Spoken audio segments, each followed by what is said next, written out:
And more coffee.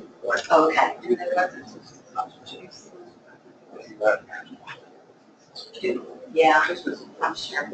Thank you for that. And women, I think looking at the office numbers, I mean, they see. And yet,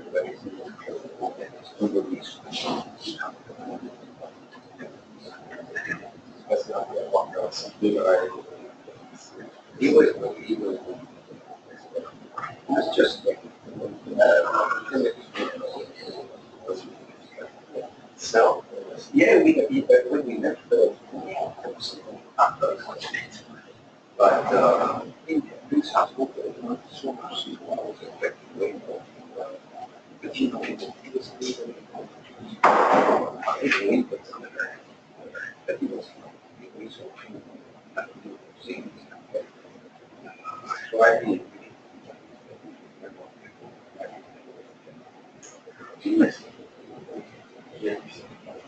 yeah, and it was I don't know, but otherwise,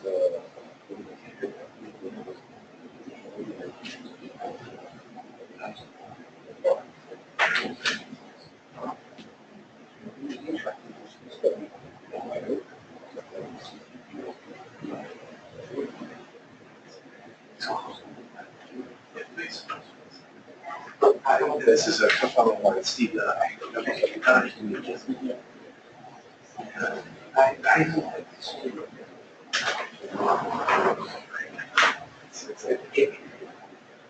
it must be something. Now, all the stories the person who did it. All this right, there's no clear definition.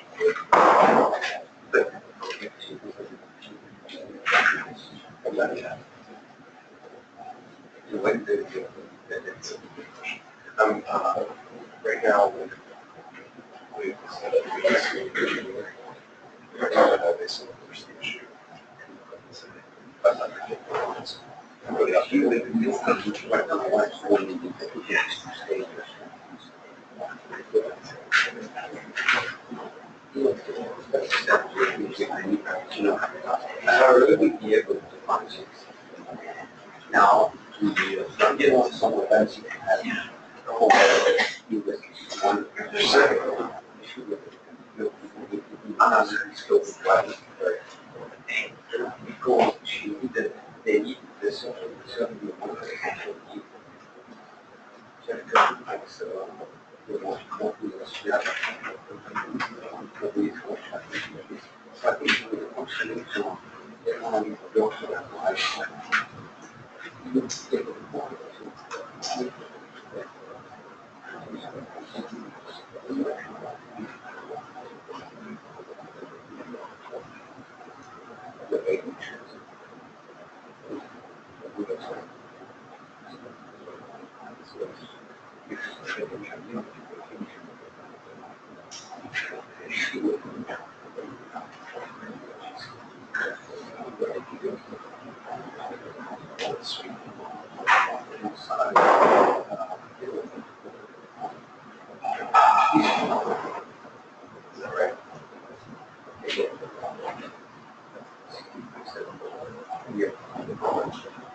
she has and I stopped it sure. Yes.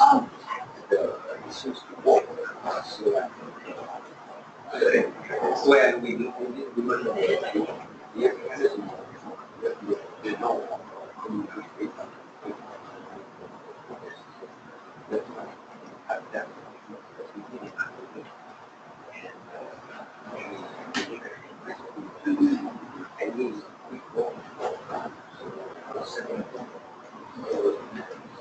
we didn't know out here, and there's this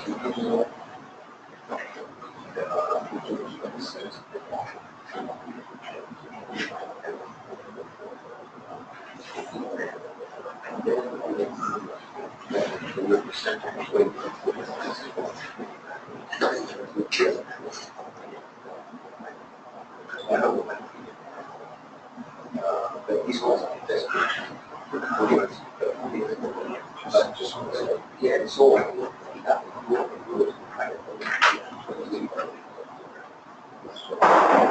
so I think the system is also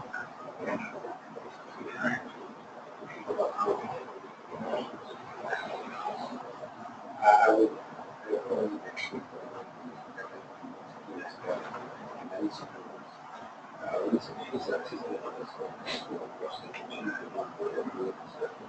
and basically but actually I would focus on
really fun.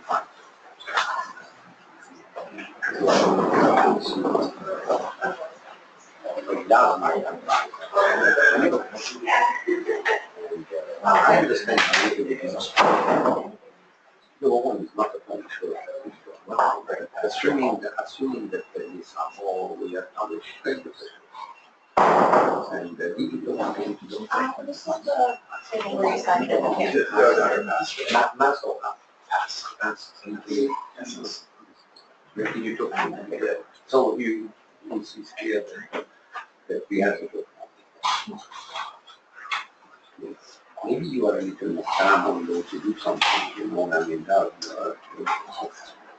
you need to it doesn't take you nice. Your wife will be very easy because she has to now. People don't wait for me. She's tried the best thing. Yeah, we got used to the low pressure of the Christmas holiday. So Aaron Lee is. Yeah. Yeah.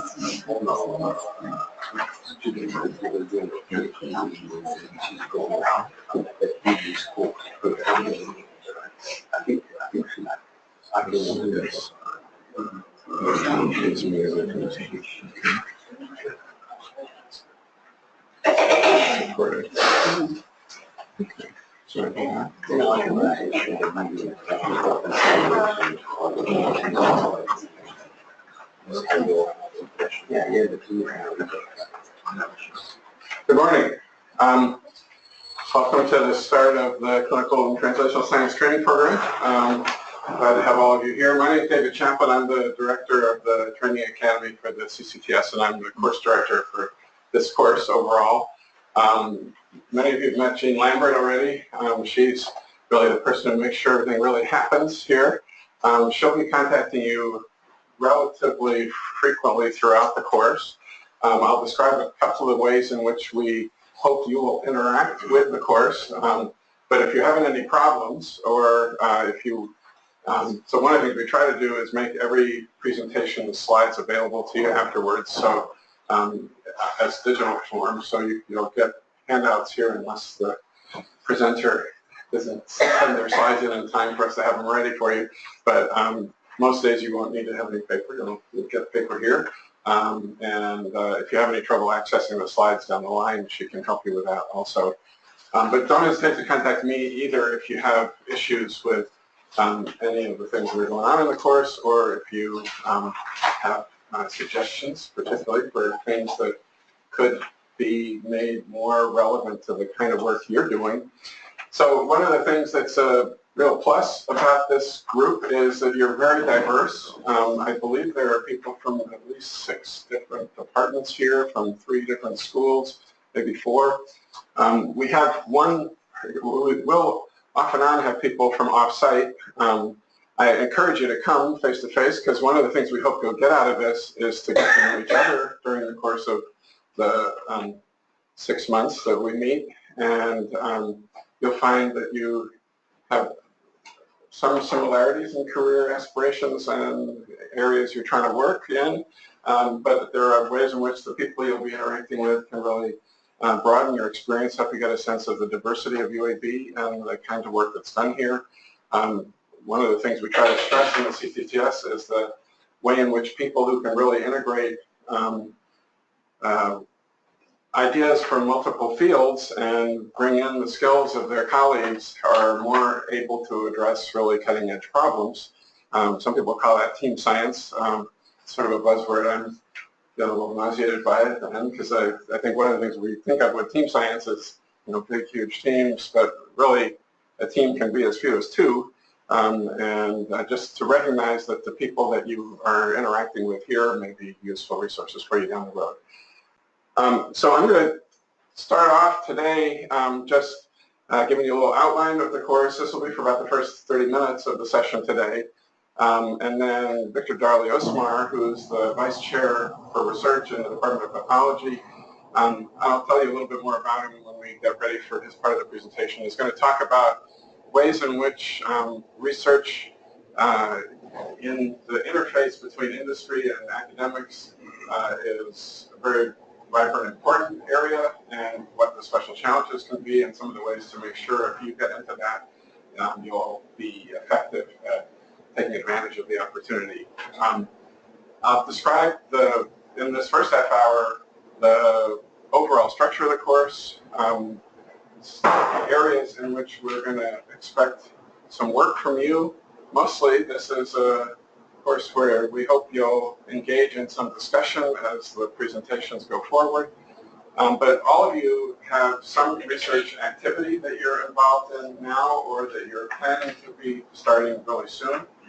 And one of the things we aim to do is to help you develop some of your own skills in describing your work in writing and in spoken form.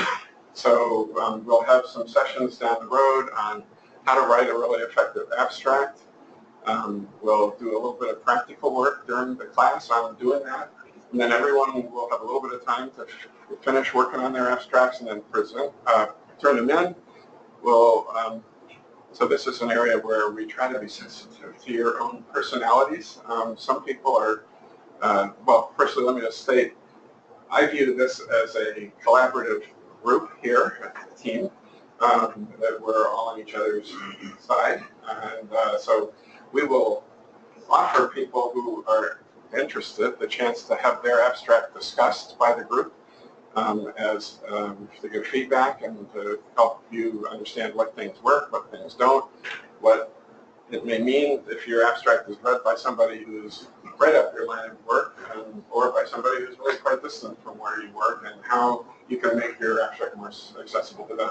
I don't want to ram this experience down everybody's throat. Not everybody wants to have that kind of public exposure, but I can just tell you from the last several years when we've done this, it's been a very affirming shouldn't say that, absolutely. It's usually been very affirming, and there's always been positive things that came out of the discussion that people found useful. So I urge you all to offer your abstracts for discussion. We don't have time to discuss all of them, obviously, but we'll plan to do that. And then about 3, depending on exactly how many of you end up in the course, there's a couple of people we still don't know about. We'll have either 3 sessions or 4 that are oral presentations of your own projects. For some of you, you'll have a pretty mature project that you may have actually written a paper on already, so it will be a sort of finished talk. For some of you, it'll be really describing your project and that you're planning to do, what its structure is, and a chance for you to get feedback from people about the study design and about the way you present the work to make it interesting to the audience, interesting and accessible to the audience. And then we finish the course with a mock study section, because one of the goals of all of what we're trying to do is to empower you to do your research more effectively. And so the mock study section, which is in the last week of June, is a time when we take 1 or 2 grants that have been offered by previous trainees in this group that have been actually submitted for peer review and that have been funded to discuss the review process and do an example of how a study session really using real skilled reviewers who have a lot of experience to show you how the review process really works. So I think that, hope that will be interesting to you, and I just encourage you to interact as much as you can with the process so that you pick up as much as you can from the discussions.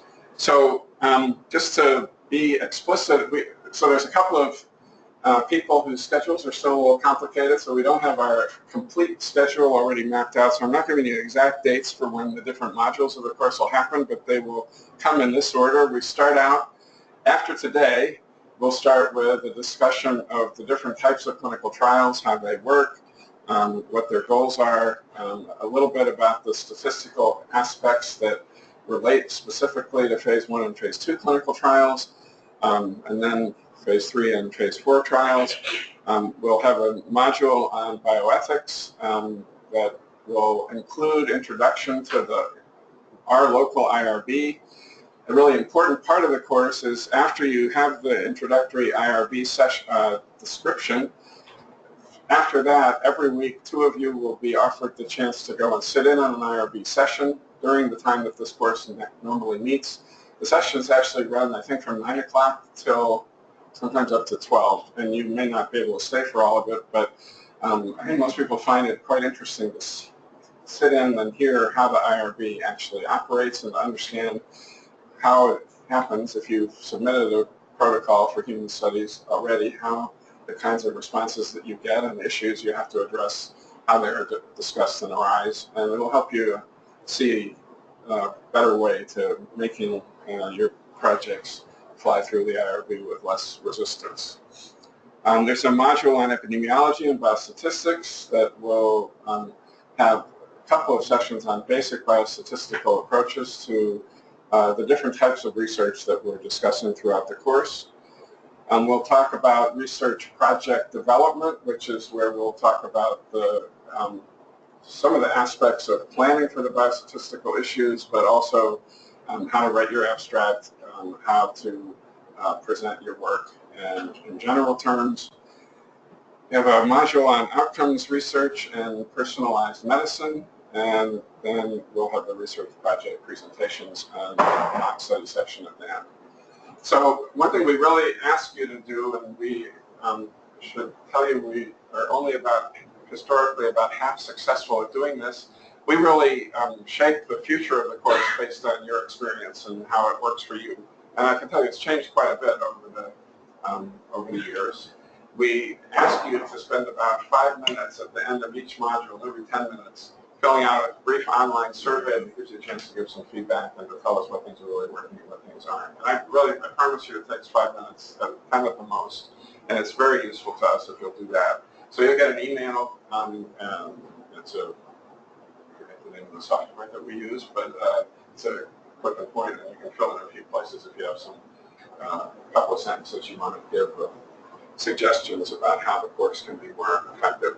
And we'll really appreciate that. And I'll try to remind you as we go along when those are going to be coming. Usually it's within the first few days after we complete the module. And I hope that by next week or the week after we'll be able to give you the final course schedule, and you'll see on that how the modules are organized in terms of the exact speakers. And so you'll know when that's going to be coming. Okay, are there any questions so far? So you don't have any dates as yet for like the mock study section or? Yes. So this is always on Wednesdays, and I don't have it in my hand, but that will be the last Wednesday of June. Okay. And it's usually in the Lyles conference room. And I'll explain one thing I want to just mention is so the course, as all CCTS activities, we try to make available to the full CCTS partner network. And are any of you new to the CCTS? If you don't mind, raise your hand.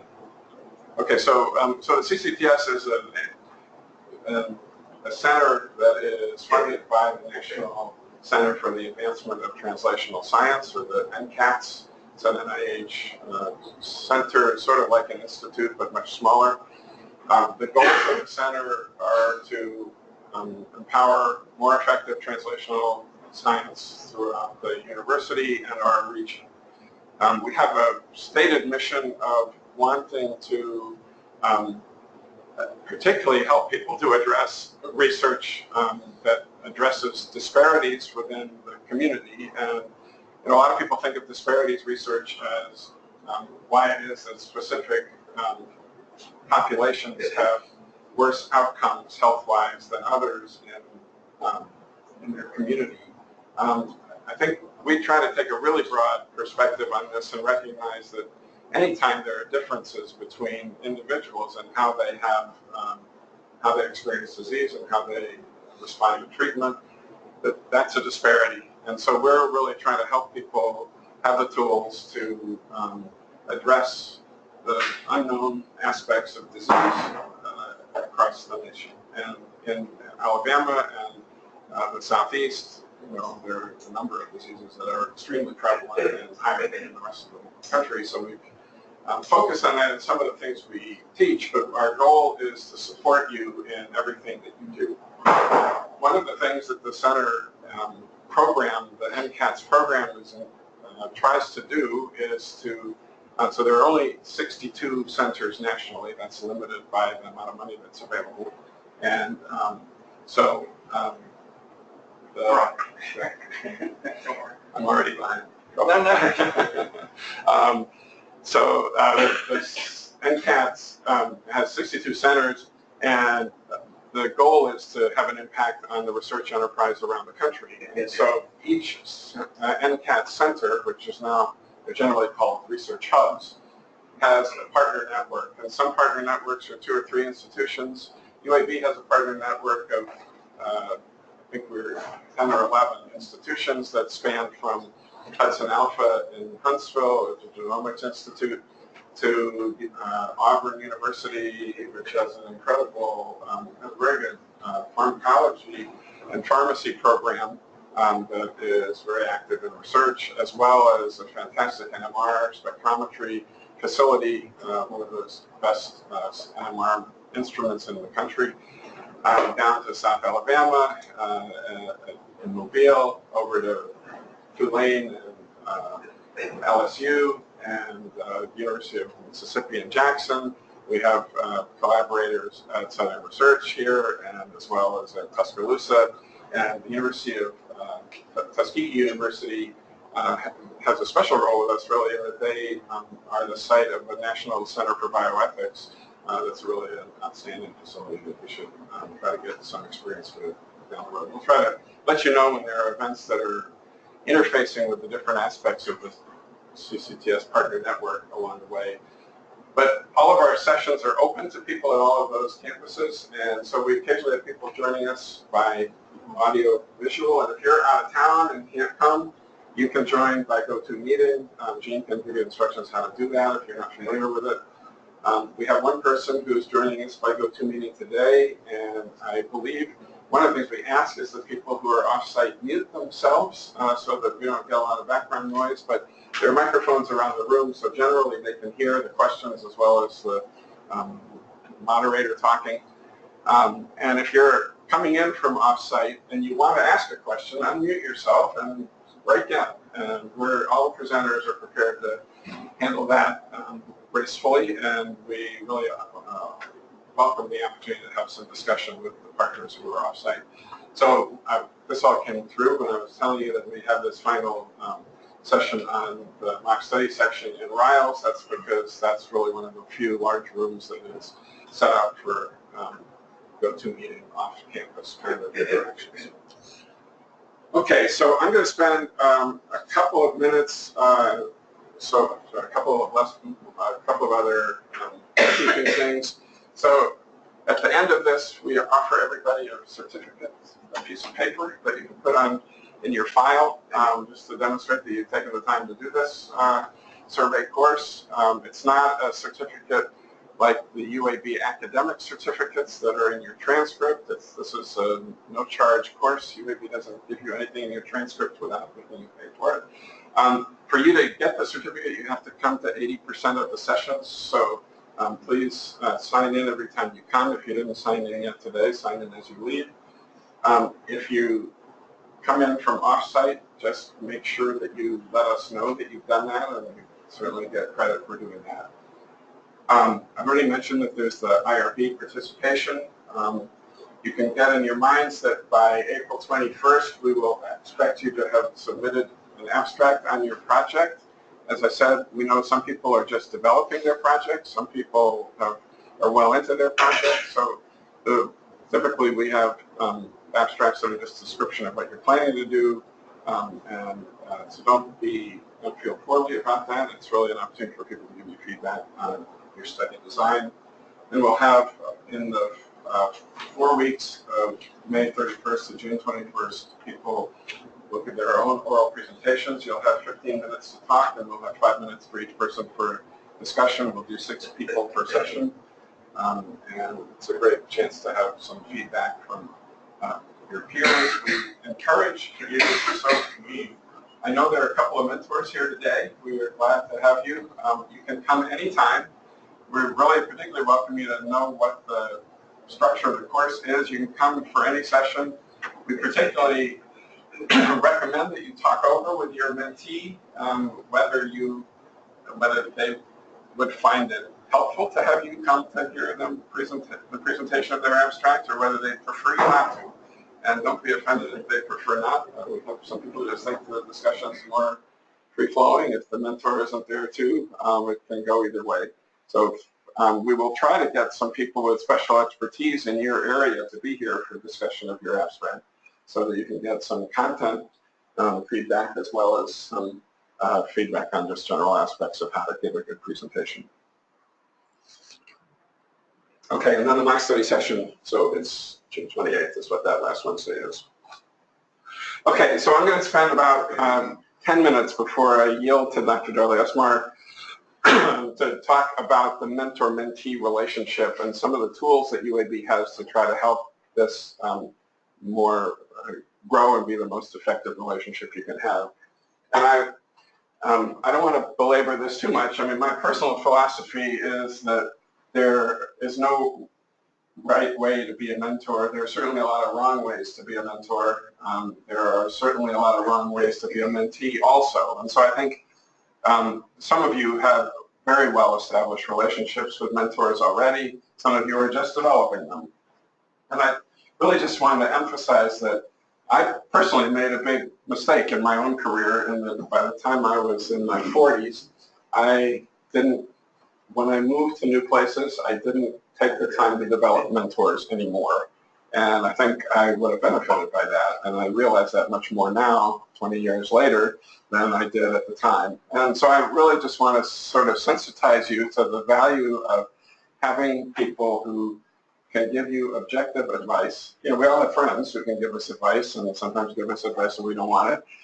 But to have people that you explicitly make a deal with, that you hope that they will give you advice on issues that are important to you from the perspective of a career counselor, not just as a buddy.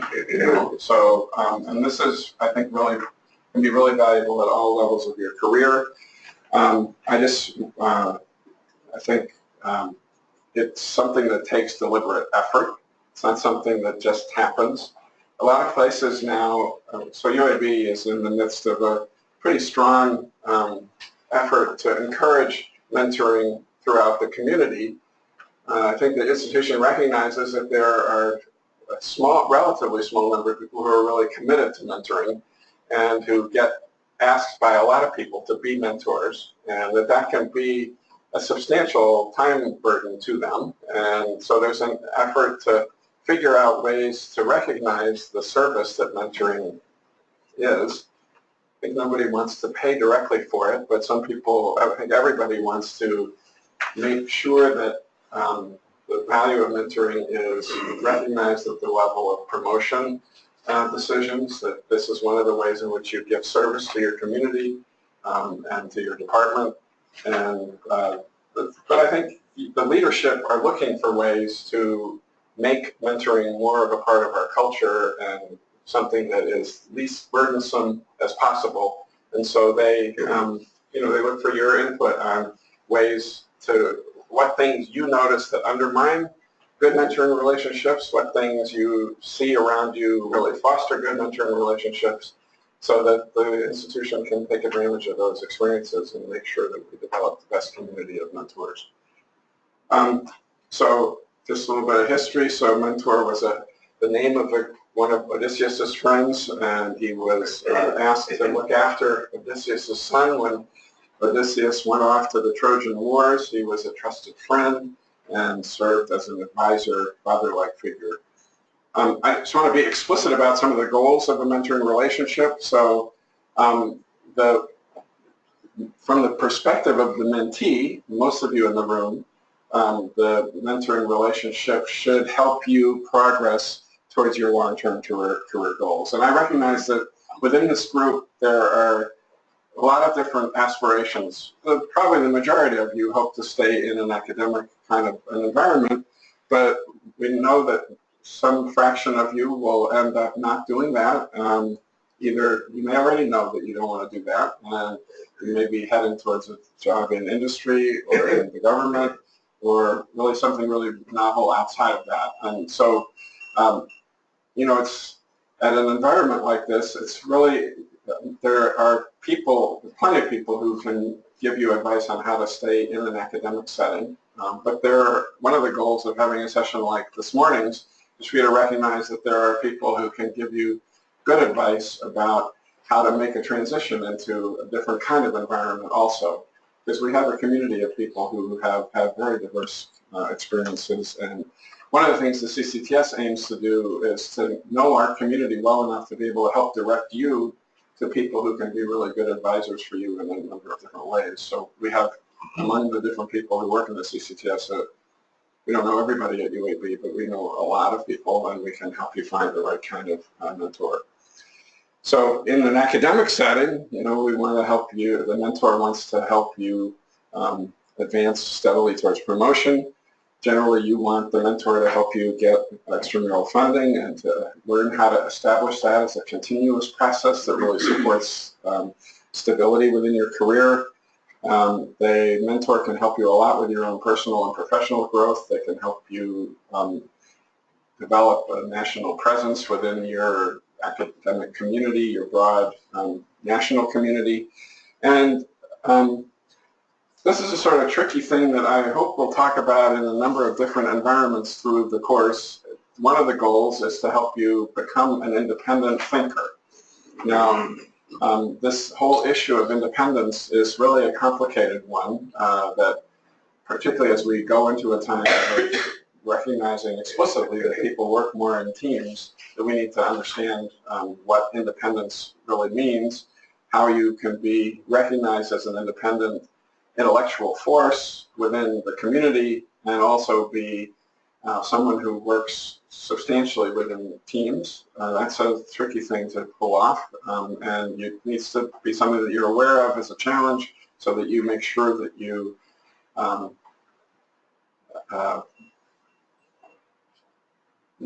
document the work that you do within your team in a way that makes it clear that you're a significant contributor that brings something to the team that is special.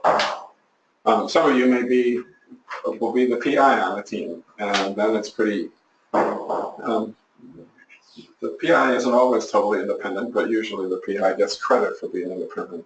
And if you have this relationship with your mentor, often that starts because of a very close scientific association, that you're working within the mentor's research environment on projects that are central to the mentor's work. And part of the goal of the mentor-mentee relationship is for you to work together to identify a portion of the work that's going to be the area that you develop as the one that you brand as your own work primarily. And that's, again, the discussions around that, if you aren't thinking about that as a goal, can be pretty complicated, and I would just encourage you to get some help thinking about it if it's not happening naturally. So from the perspective of the mentor, most mentors want mentees, both because they empower their own research programs at the start, because they're smart people who can really add new research, but the mentor can benefit a lot in their own careers from having successful mentees who go on and do really well on their own. The mentee can become part of a collaborative network in the future. They can also be part of the fingers that reach out into the community to help create a broader research network for the mentor, and they help enhance the research program of the mentor. So can good mentoring be taught? I think it definitely can, but there's not one way. I think that's one of the things that everybody realizes. There's really been a proliferation of literature on what a good mentor-mentee relationship and program is like and over the last decade or so, and we'll try to make some of those papers available to you over the next couple of weeks if you're interested in reading about this some. There are quite a few. Most of the programs that aim to teach mentoring use case-based discussion and sharing of people's experiences as the best way to learn about mentor-mentee relationships. And I'll describe a couple of ways in which that happens around here, but I think you just need to be thinking about if there are ways in which you can define detailed aspects of a good mentoring relationship. A lot of people think you learn mentoring by trial and error, sort of on-the-job training, mostly error. But you can learn a lot from error. So, or you can not learn from your mistakes.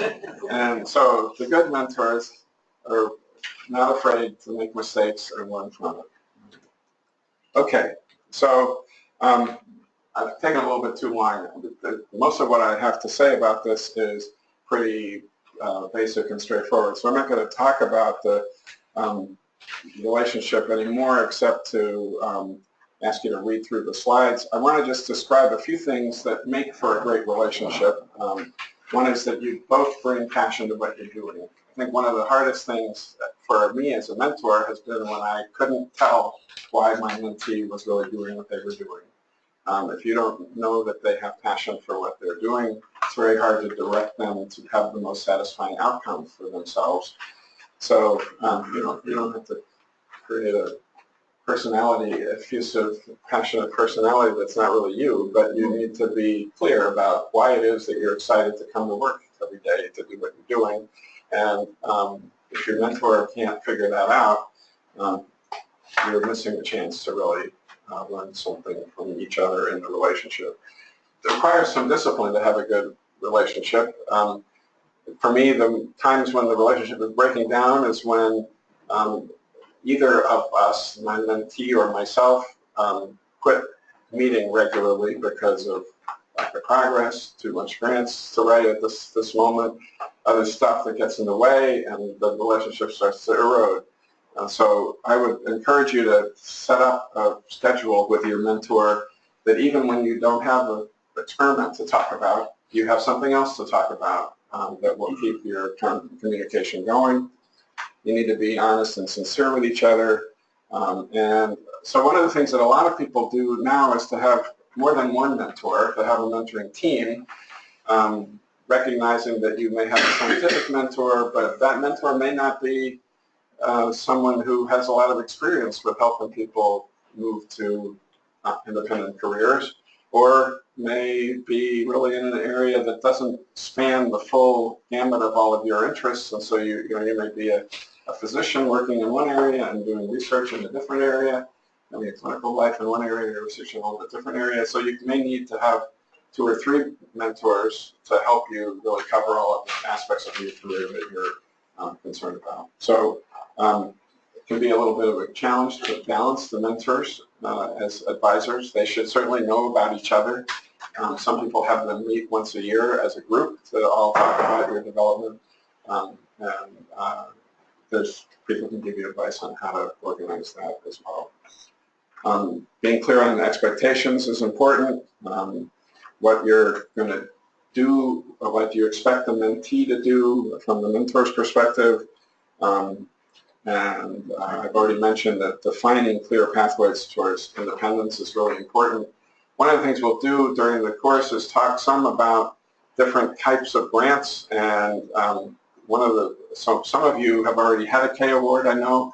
The K awards are a mentored training experience, research experience, and an important part of that is the mentor and mentee defining how they will interact and how the program is helping the awardee to move towards independence. And so you need to be able to have a discussion to spell that out clearly in a document like a K award application in a way that's comfortable to both of you and credible. Okay, so I want to just talk about a couple of the supports that exist for good mentoring relationships. So there's, how many of you have done an individual development plan? If you've ever been on a T32, you've been required to do this. So there are a number of different ways that IDPs can be structured. One of the strongest ones is the My IDP, which is a software program that Science Careers offers. The link is on the handout. I encourage you to look at it. It's really designed more for PhD scientists than for clinician scientists. It's very focused on technology and development of skills, but it has aspects of all kinds of aspects of career development in it.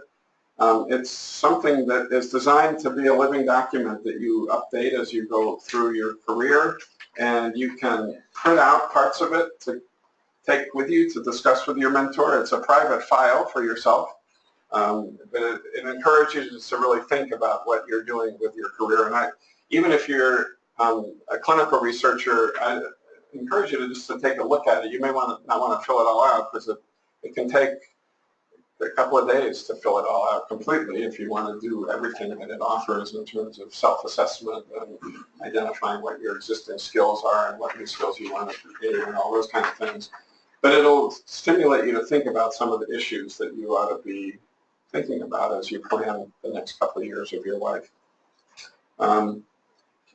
So it has components that help you identify your interests, your strengths and weaknesses, your long-term goals, and short-term plans for improving all your skills. And it's, as I mentioned, a really nice feature of it is you can print out portions of it to use as documents to talk over with your mentor as you go forward. The CCTS also has created a much less involved sort of brief document called the Mentoring Contract. You can pick it up off the CCTS website at this spot. It's a Word document. Again, it's really a starting point for you to have discussion with your mentor. So to fill out each of your expectations of each other, make sure it's explicit that you all know what they are, so you have a good discussion. There are a number of different mentoring workshops that we have a First Friday mentoring lunch that takes place in this room. Actually, this week is the first Friday, but because it's such a short week, I'm out of town, we're having it next week. So this month it'll be second Friday. But we basically group of mostly young mentors, but we have young people like you who are either just beginning to have your own mentees or who have issues with your own mentor of how to handle things, come and discuss their challenges. And it's a friendly group and a chance to just talk over sort of best practices of mentoring at the mostly junior faculty level, but occasionally we have a pretty senior person who comes to talk about complex problems that they haven't encountered before. Something I really encourage you and will remind you as we're getting close to this to participate in is the Mentoring Academy, which is a week-long event. It's just an hour or an hour and a half a day over 5 days. You don't have to do all of it, of course. You can come to individual parts. It's really spearheaded by the postdoc office in the graduate school, but the CCTS and several other groups participating in it. It has a session on April 3rd that's mostly pretty much a full day session that describes basic aspects of mentoring and a good mentor-mentee relationship and goes through a bunch of case scenarios. On Tuesday at the lunch hour, there's a really interesting interactive theater group that will be talking about the mentor relationship. If you haven't seen this kind of a group work, Victor's been involved in this, I think the first time we did this. It's really a very stimulating way to think about the mentor-mentee relationship, and it's a discussion between the director of the theater group and the audience as aspects of the mentor-mentee relationship are acted out. On the 6th, Thursday, there will be a keynote talk by Jabbar Bennett, who's an associate dean at Northwestern University for Diversity on unconscious bias in mentoring. Then usually we have it's not, the program for this isn't totally set yet, but there will be a session of sort of poster session of all the mentoring programs that exist around UAB on Friday, so you can learn about other places where you can get resources for mentoring. And then the CCTS, we offer workshops sort of on demand when there's more than a couple of people who want to do this, a couple of 2 or 3 hour sessions that cover basic aspects of the mentor-mentee relationship. It's based on a program that was developed by the University of Wisconsin called Mentoring, and if you're interested, I can give you some literature to look over about what that's all about.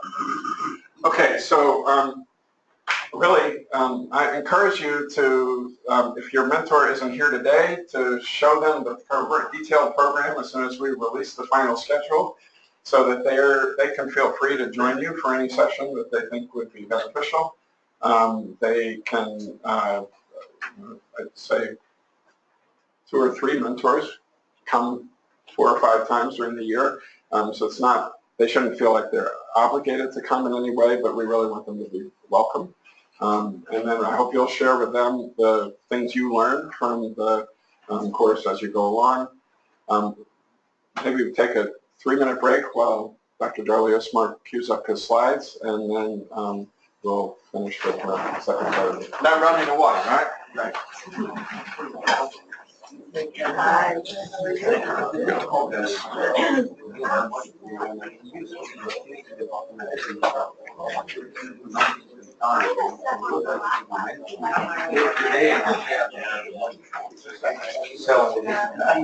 It's good if I listen to you a little bit because it helps me put it into the context of the broader thing. Right? Okay. So I find that actually quite useful.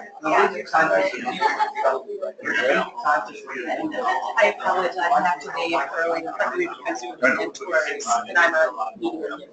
Oh, you should just cancel that. Just listen to this. Yeah, that would be lovely, wouldn't it? Yeah, I don't think my department would be too keen on that. Nah, they'll not notice, don't worry.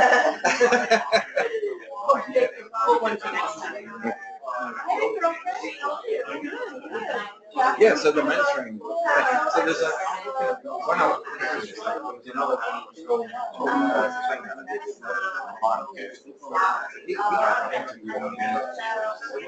Because the whole thing has to interview and that's the which could be quite good, which fits in the whole mentoring. Because one of the things that people don't train is to do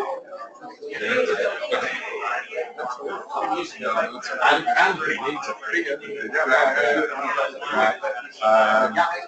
actually, so it's very mentoring course.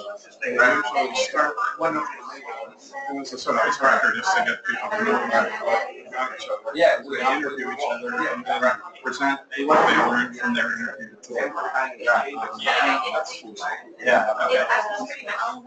But, you know, often the training goes through evaluations, right? And it's very interesting that helped me out with some of the, you know, just coming out young, right? And that's also, when we had the feedback, what was going on? And the task was something a secret, you know. And I said every time I tell her something, back away one day, and she said, "Oh, we just kept getting in my people's face." So that was very interesting because there's a complete generational difference in what is regarded as an appropriate personal space. So it was very, you know, that was a real, I mean, I'm 30, but wow, this is, okay. Just this thing to be able to see something from another person's point of view, right? Okay. So you're going to talk some about your career path. Yes, that's right. So I'm not going to talk. Yes. I'm not going to introduce you. Okay. Yeah, I'll talk about it. All right. You want a glass of water? I'm good.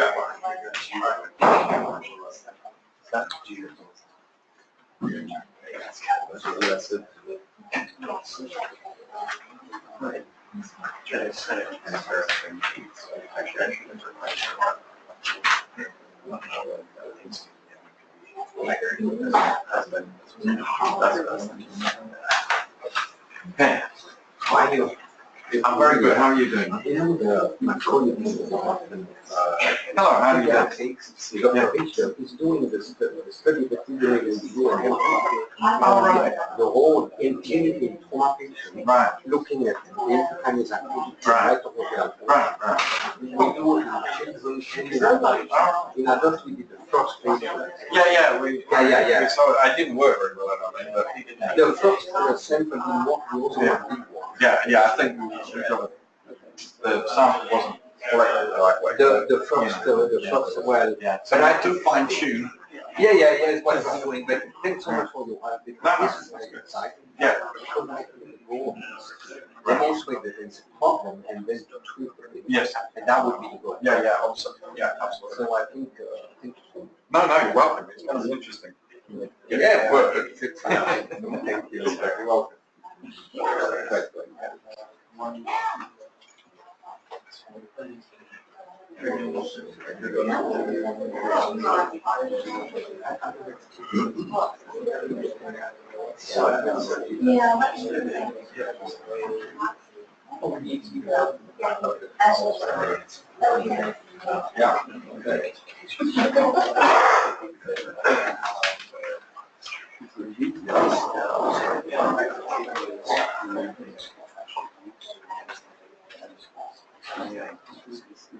Okay, we'll try to get started again. Dr. Darley-Usmar is probably known to many of you already. He's the Vice Chair for Research in the Department of Pathology. He's had an extremely interesting and quite diverse career path getting here to UAB. He's going to talk about that some, so I'm not going to spend time talking about it, but just to let you know that he's been really an outstanding leader within the UAB research community for pretty much the entire time he's been here. Probably most noteworthy for many of you is that he was the director of the Center for Free Radical Biology until just very recently when he turned that over to Rakesh Patel for his turn. But he's been an outstanding mentor and been very engaged in career development issues for people across many aspects of the campus, and you'll see that he has a lot of experience that's valuable to you, and I hope you'll find the discussion really interesting. Good. Morning. So, which of you are involved in an active collaboration right now? Right, you must be, right?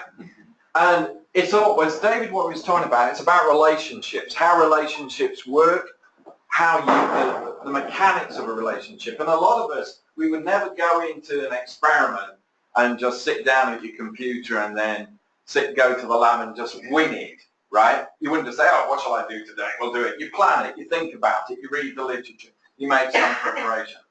And what I'm going to put to you is actually the nature of relationships and making collaborations work is about putting that level of thought into it. And I'm going to give you some indications. You're talking a little bit about industry and how industry works and things, but translational research is about working with people from different areas and different disciplines. And the message is you have to understand their culture to be effective in working with them.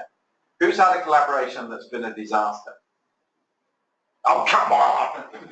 You know? So there are, who's had a collaboration that's been spectacularly successful? Come on, you must have something right. Now, you should ask yourself the question, why? What the heck is the difference between those two? And it's very tempting to say the other person is an excess, blame it on the other person. Right? Yeah, we can all relate to that, right? But there's more to it than that, okay? So I'm going to tell you a little bit about my career path and career trajectory because it gives you some perspective of why I have I'm going to talk to you about the things that I am talking to you about and how I came to understand those. So we're going to talk about the time I spent working in industry, big pharma, and the time in academia, and what you can bring from one place to the other, and the time I've been as an industry consultant and collaborator, and how the mechanics of that work. So this here. Oh, that was a good. This here is the talk ending. Thank you. That was very good. Actually, I can't point with a laser. All right, fair enough. So this is the United Kingdom, which is now completely separate from Europe, as you all know, right? That's why Europe is not on this map at all, right? And I went to the University of Essex, which is in the south of London in the countryside, and it's in this nice country park here. And I work with, here's my mentor here, making a solution of carbon monoxide, not to quiet the students down, but to do an experiment. And I worked on doing heme proteins. So my thesis was about cytochrome C oxidase. That's the enzyme that all of you are using now to make ATP and listen to this riveting talk. Okay, it's the enzyme in the mitochondria which uses 99% of the oxygen that you have. And the basic question was, does it work as a monomer or as a dimer? And how many protein subunits does it have? And so what we discovered then was that it works as a monomer, and to do that it's very interesting. Now you can buy a kit, but I had to go down to my first challenge to learn another person's language was to go down into the basement of this building here, where I was in a chemistry department. I was trained as a biochemist in the chemistry department, where the chemists made the instruments. Where the machine operators. So it was a workshop. It was the size of the floor of this building, and there were all these lathes and everything. And then we made our own gel apparatus because it didn't exist. So we had to make our own polyacrylamide gel apparatus. And then we did the gel, and we thought, how do we quantify this? So then we had to make a gel scanner. And so I went down to these guys who were working the lathes and everything, and I have to tell you, they spoke a totally different language. They used the British unit of measurement, the firkin, and it was 2 firkin long, 2 firkin wide, 2 firkin, everything. And I was very puzzled about the unit of measurement known as the firkin. But once I translated into my head what the firkin are you doing, it is then I actually, we built this machine, and it went into the spectrophotometer. It was beautiful. It was like a Bugatti. Anybody know what a Bugatti is? It's one of the most beautiful Italian-made cars in the 1930s. And it all beautifully made. And we put this thing in, and we switched it on, and it drove the gel across the light beam and made this beautiful trace, right? This gel scanner. Now you put it on this machine and press a button, right? But this, we had to make it, and it drove it across. Fantastic, beautiful. And then we looked at it and we thought, how do we make it go backwards?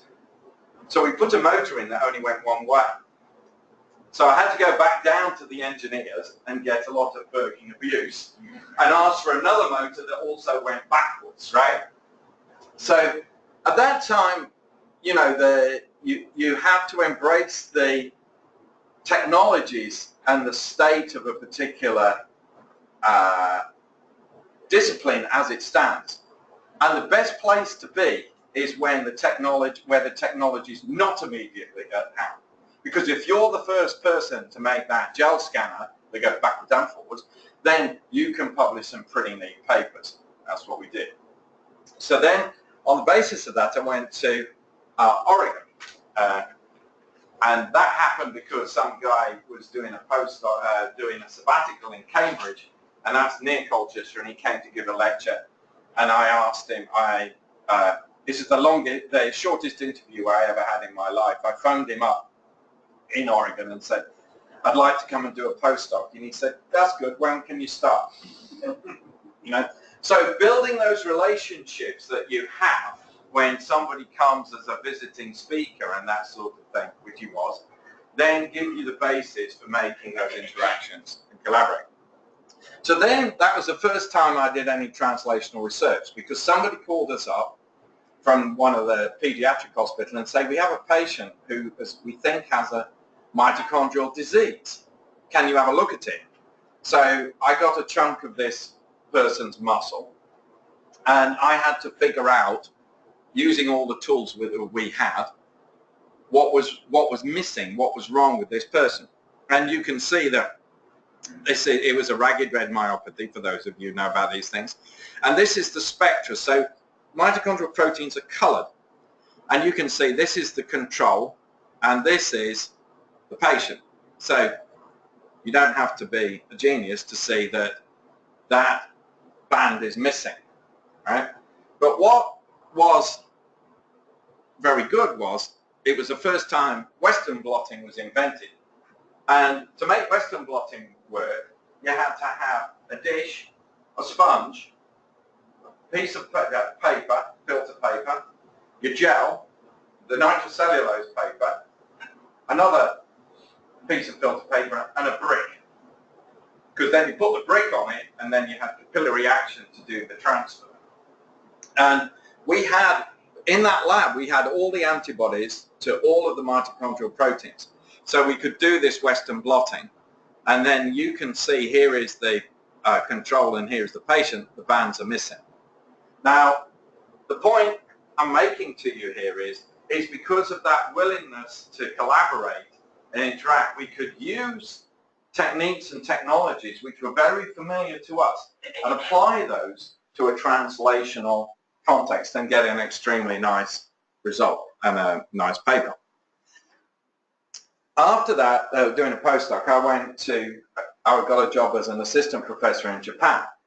And it was, Japanese medical students have to learn a medical discipline in 2 languages, German and English. This would slow down our medical students, I think. We would only have 2 graduating a year. But they had to do it in 2 different languages. And I had to teach them English. So that was my job. But I also set up a lab and also started a brass quintet, as you can see here. But at that, in that university, there were the people doing pioneering proteomics. And so I learned how to do proteomics, that sort of thing. So taking advantage of what is around you and the people there that you can work with and what you can do. You find yourself in, one of the great things about a university of this size is, if you're open and find the time to interact and collaborate and be open to hear what people say. For example, you're going to meet, I hope in this group you will start networking, because if there's not a collaboration that happens between you in this group, the whole course is a failure, really. When you say, right, the idea is then, yeah, really, it's for you to make those connections and make something happen that is different than what you would have expected or wanted before. So after 2 years of that, I had enough teaching Japanese students, and they had enough of me probably. So then I just wanted to go back to the UK, and I had a job lined up, but it all fell through. And then I was in a real mess because I was in the UK, I didn't have a job, I had a 1-year-old kid, and I didn't know what to do. So I went back to my university and I asked for help. That's why it's always it's always important to stay on good terms with your mentor, because you never know when you might need them. And they gave me an honorary faculty position at Essex. You know what that means? Honor is all mine, no salary, right? But it did mean I could apply for jobs without, not just from a house or something, right? So they had that credibility of being in an academic background. And the place was, you know, it's Colchester, and this is taken out. I wonder if you can guess which one is me. It's pretty difficult. I had a lot more hair at those times, on top as well as here. Right? And, you know, that was a good group of friends and everything there, and we did some nice work and published things together. But I was looking for a job, and I applied for every job that came up, including university jobs, and that was my dream job, was a university job. But this job came up in a company, Burroughs Wellcome, which was a big pharmaceutical company at the time, maybe 15th in the world or something like that. Invented the anti-AIDS drugs, the only company to have 2 Nobel Prizes, very outstanding academically. So I applied for this, and this is the actual ad, which I underlined. Metabolism effects of free radicals in tissues, you know, and I thought, what the hell is that? So I had no idea what that was at all. But what they were interested in when I went for the interview, I discovered, was somebody who was willing to engage and be flexible. So they weren't necessarily employing somebody who knew about that. They wanted somebody who could use that and apply it to developing new drugs. And so this was in a beautiful park. This was the original research building. And Henry Wellcome made his money by making kits for the British imperialists who were out in India and places like that in a vain attempt to stop them getting malaria. You know, so these things had kits with quinine and things like that in, which of course were completely ineffective. But that's how the company made its money. And then they made money from vaccines and then from digitalis. And so they had a farm and all sorts of things where they made these antibodies for use in vaccines. And then I was very lucky to have a great boss. And in companies, the whole mentoring thing is not an add-on, right? It's intrinsic to the entire organization. You are a team from the beginning, and you work together, and there's a shared mission. The head of the research director was a guy called Salvador Moncada, who was listed for the Nobel Prize for nitric oxide. Outstanding person.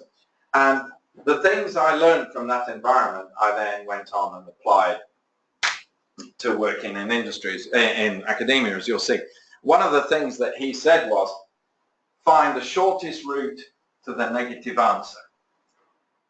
And if you use that as your mantra for doing research, your research will be much more effective, much more efficient, and much more impactful. So the shortest route to the negative answer. Sometimes what that means to say is find out the killer experiment which proves whether your hypothesis is wrong.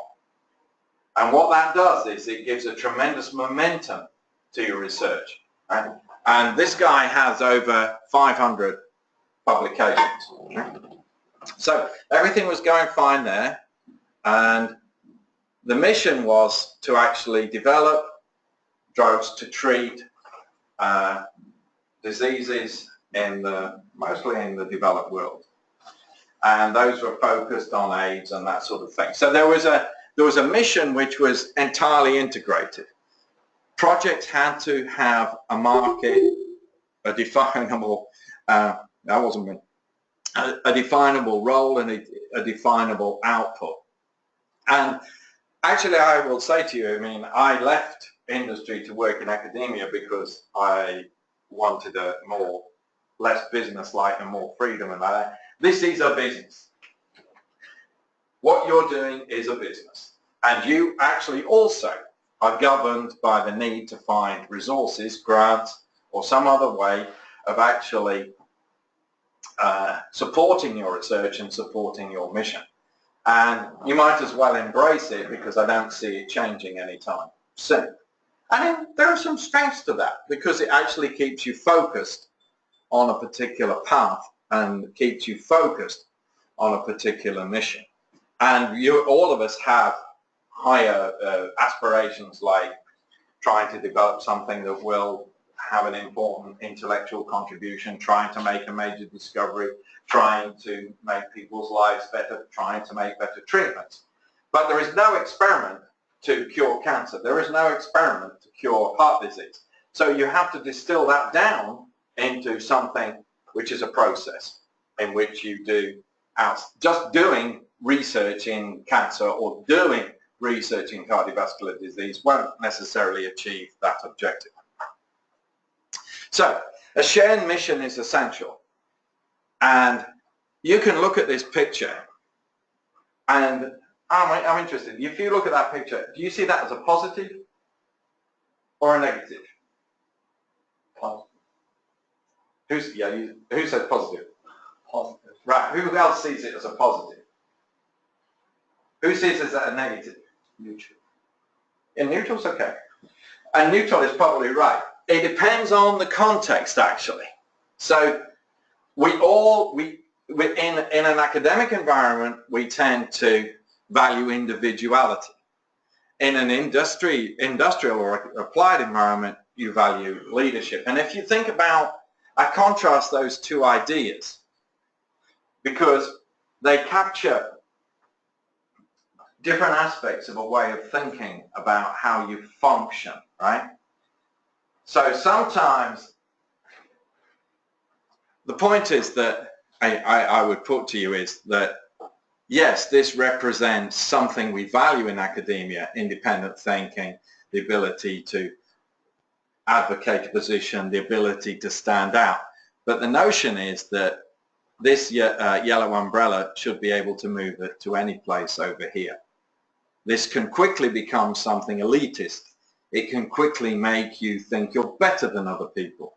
It can quickly make you think you're smarter than other people. That is the poison of any kind of effective collaboration, because it requires mutual respect. So that tension, you're all right. All of those things are true. It's neutral, it's positive, it's negative. And that tension is something you're going to explore throughout your entire careers. So how do you transition? I had to transition from this kind of thing to working in a company environment. And companies recognize that you have to have training. Now, universities, academics recognize you have training, but it's all about process, isn't it? It's all how to run the computer program, how to use a new thing, how to run a mass spec, how to do a different kind of technique. There is also process about how to work with people, the relationships, right? And also your personal development, which is whose responsibility? Whose responsibility is your development? You, right? But it is the responsibility of your environment to create a context in which we facilitate that. And that's what this course is about, of course, right? So every year there was a mandatory training course. There was none of this, oh, you might find the mentoring program useful. No, you had to do it. That was the end of it. If you had to mentor somebody, you had to do it. If you had to evaluate somebody, you had to do it. So don't any of you ever attempt to do a performance evaluation without getting some training.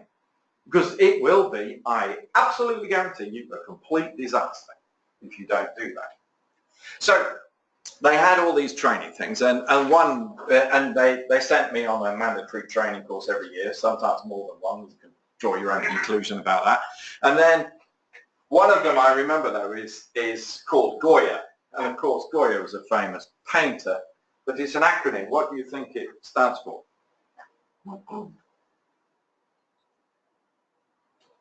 It's a bit rude because I'm British, okay? So I don't know. It stands for get off your ass, right? And what the whole thing was about was, and it was John Cleese. Any of you know John Cleese? Yeah. Monty Python, right? Yeah, you know, you either like Monty Python or you hate it. But he did all of these training videos and training people in there, and they were, as you can imagine, very funny, but had a message. And the idea is that if you need to understand the business you're doing, your program, you have to go and look at it. If you have a lab, you have to appear in it every single day. It's no good calling people to your office and talking to them. That's fine.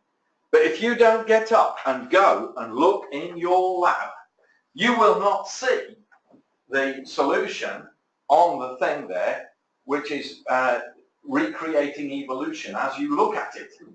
You know, some big lump of fungus in it or something. And then you will not see what people are doing. You will not see or sense whether there is an atmosphere in the lab.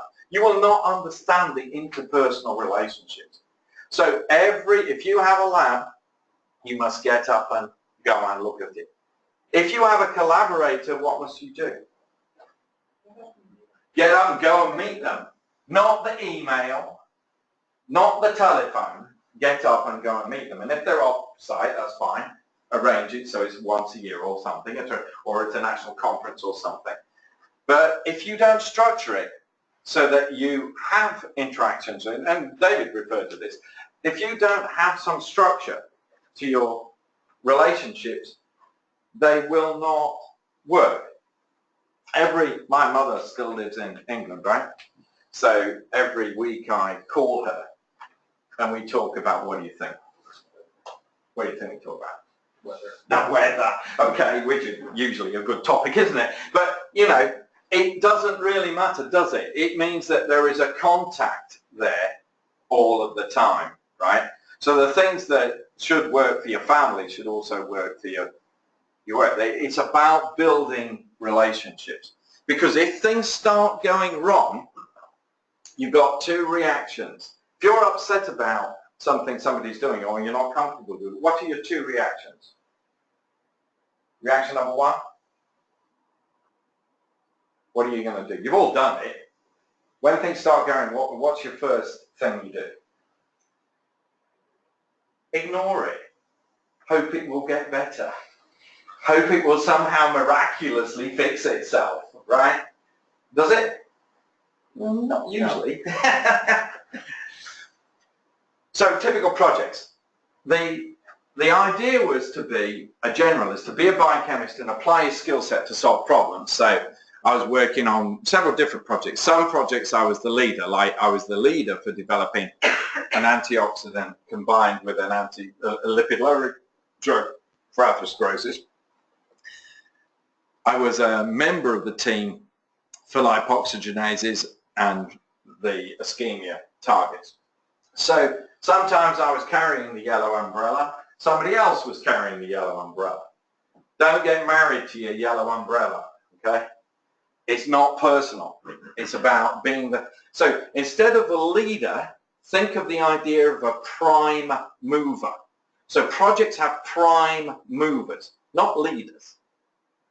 So what that means is that in any collaboration you're doing, the translational side, sometimes the momentum, the movement, the generation, the project is in maybe the basic side, and sometimes it's in the clinical side. And you've got to respect that momentum, that change. So, you know, all that was going fine. I enjoyed doing that. The success rate was low, though. So we made 100,000 compounds per year. 100,000 new molecules to the planet per year, right? And out of that, probably we had 8 to 10 products over several years. So the success rate is low. So you could not base people's career development on whether their idea was so-called right or not, right? And so that's something to remember. When you start, typically as academics, we focus, that word focus, on one idea and try to pursue that to the extreme. You've got to have enough humility to know that even though that might be a great idea, it may not be suitable for any kind of treatment, commercial development, or application. And it can't be personal. Now in a company that's easy because you are not, your career is not dependent on that. So, driving into work one day, suddenly there's a takeover. Turn on the radio in the car. Glaxo has made the takeover for Wellcome Trust. When I get to work, everybody's trying to find a CV and update all the letters. So suddenly there was a problem. The company was taken over by Glaxo. And there was a kind of a merger period in that. But I decided I didn't want to work for Glaxo. I didn't like them. I didn't like the way they did research. And it was time for a change. So in those kind of crisis events, your network is very important. But opportunities come from the strangest places. So whenever I went to a conference, then I had my good friends, and this is Kelly Rahman, who's a medical college of Wisconsin. He was a professor there. This is my student at the time, who's now a professor and dean at MCW, so this is a while ago, right? And he went to work with him as a postdoc. And we were in my goal, Rahman and I, every time we went to a conference, we used to find an Indian restaurant to go to, which I tell you, is not as easy as you think. And so there is one Indian restaurant in Vienna, and then we had a whole crowd of people go to this Indian restaurant. And in the course of this Indian restaurant, and this meal, then I met Bruce Freeman, who said, oh, you're coming to Alabama. We were coming to Alabama on holiday to Gulf Shores. He said, come by UAB and give a talk. We'll have a symposium, because we were working on the same thing. So we said, yeah, sure, that's great. So we went on holiday to all the family and everything, went to Milwaukee, then Milwaukee to Birmingham, and we had this day symposium. And Bruce was taking us around UAB. And I was with Rahman, and he said, oh, we can make this a recruiting trip if you like. Well, I didn't understand that you American academics are so promiscuous that anybody who comes for a seminar is actually automatically hit up for a job if they've got at least 2 R1s. So, you know, I didn't really know that, right? So, but this kind of registered in my mind. And so when Glaxo took over Wellcome, I called up Bruce Freeman and said, listen, the company's going to be taken over. Do you have a job? And so that's how I got a job here. So two telephone calls out of the blue. Of course, I've been here 20 years now, so I'm probably stuck. But you know, that is the way I got out of that, to go back to academia. So how to do this? I'd never written a grant. The longest proposal in the company was 2 pages. And I'd worked on, 20 different projects. I had about 90 publications, so, you know, I had a lot of publications, so that bit was all right. But I had to learn from scratch, like a beginner, even less than you guys, how to, I've never been in American academic system, except for a postdoc, in which I never wrote any grants either. So, you know, I had to learn from scratch. But it was a good time, because technologies were changing. And in mitochondrial research, it dramatically changed the landscape through better technologies for measuring mitochondrial function, new therapeutics, new approaches to genetics, new animal models, and new techniques. So I developed a completely new program over those years in mitochondrial biology. And this was an environment that even without the CTS, it didn't exist then, and all those things, was always supportive of people developing their new ideas and finding new space for them. And I tell you that because you're not coming into something which was just invented because we got the CTS. This is a tradition we've had. But of course, then I had a culture clash problem. This is, you know, this is from I'll learn to play cricket if you'll learn how to drink watered down beer, right? It was different. Everything was different. The way of thinking was different. So in the company, my success was based on the fact that if they said, we need somebody to measure oxidation of hemoglobin, I said, I can do that. Never done it before, don't know how to do it. In a week, I've got it working. In writing a grant, if I propose to do something which I'd never done before, they say I had to get somebody to hold my hand and have a co-investigator because I couldn't do this basically extremely straightforward technique, right? So it took me a while to learn that the funding strategy or grant writing strategy is completely different. And it's about the only time I actually understood it was when I got asked to be on a study section. And then I realized, what I'm doing is I'm writing something to reassure 3 people that I know what I'm doing. Right? I'm not writing something to show how smart I am or how revolutionary or how innovative. And none of that's changed. All of these things which involve changing how the grant structure with innovation, it's basically a reassurance document that you can do what you say you can do. So when we looked at the different cultures, there are some interesting things. The cultures are different, and what is meant in one culture is not what is meant in another culture. So if you're a basic scientist working on animals and cells, you think the most sophisticated computer program you've got is what? Is the one everybody uses. Who's a basic scientist here? What's the computer program you always use to analyze your data? Excel. Oh, yeah, well. What else do you use then? You use Statistica and Prism and all. Yeah, so you think, right, the state of the art is Prism or Statistica or Excel or something, right? But if you're anybody here is an epidemiologist or something like that, well, there are people, anybody doing informatics? These people, they write their own programs and write code. So there is a difference in culture. So there's, even when you're in a translational setting, what you think is the latest statistical program for a statistician is not, right?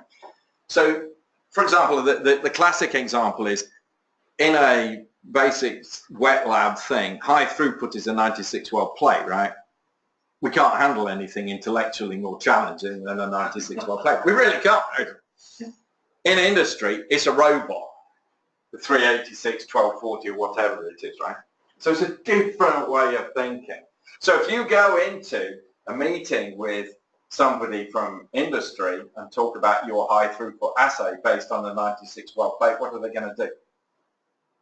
They're going to laugh at you, aren't they? So, you've got to understand the culture. You've got to understand the same word, high throughput, means completely different things in different contexts.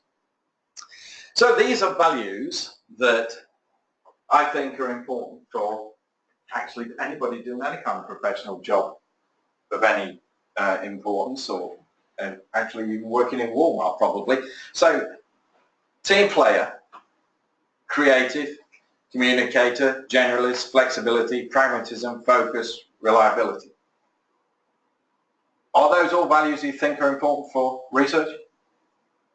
Anybody think they're not? So the values, they're also them being a good clinician. Who's a clinician? Right. The same values to be a good clinician, right? No difference, right? So the values for doing research in a academic setting, a clinical setting, or a basic wet lab setting are absolutely the same. We're not more thorough or better people. So I noticed that there are two class distinctions. You know that probably none of you read any Karl Marx, right? Honestly, but you should do. The class war, right, is about making distinctions between different groups of people which are basically created in some ways, right? So there is a group of basic research scientists who are condescending to clinicians, correct? He's smiling, right? And there are a group of clinicians, right, who feel that basic science is a waste of time and just fiddling about and they're not doing the real job, right? No, I'm not saying you particularly, but you have heard that, right? There are people who, basic scientists who work in industry, who think university scientists are what? What? What do they think? You think they're lazy? No, dilettantes. Dilettantes, right? The laziness is not quite the right word. It's about not working to an objective, being disrespectful of deadlines, being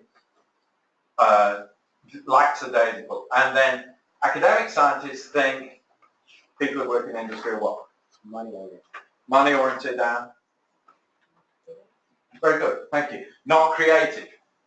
All of those things, if you have those things in your head, you're going into a value system, a class system, in which is doomed to failure because you have a bad perspective of what the other person is. So that these things, we've all agreed these things are true, right?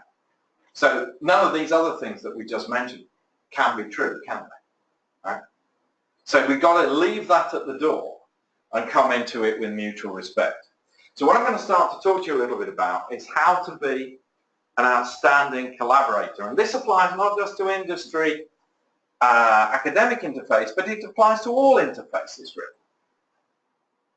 So,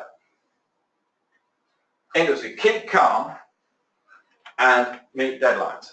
Who has been in a lab where if the grant is being submitted, the PI looks as if they're having a neurotic, nervous breakdown? Oh, some of you have been in that lab, haven't you? Yeah. I would like to say my lab is never like that, but you know. In that you cannot be that, like that in a industrial setting. You cannot do that. It doesn't tolerate that kind of behavior. Because, why? What's wrong with that behavior? There's something fundamentally wrong about it. It's not sustainable. Yeah, that's true. Why? A lot like deadlines in industry. Not necessarily. It's about the team.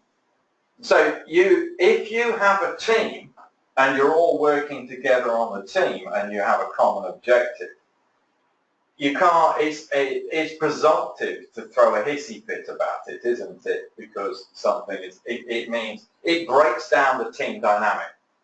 It undermines the team dynamic, right? And the problem is that the university hierarchy allows that because the person, the relationship is a bit different. Who is a PI here? You are, aren't you? So a few of you are PIs. It means you're employing directly the person, postdoc, student, technician, right? If you're in a company, that's not true. The company employs them. So if you think a little bit more like that, the NIH is employing them or wherever you're getting your money from, not you, you will diffuse that a little bit, right?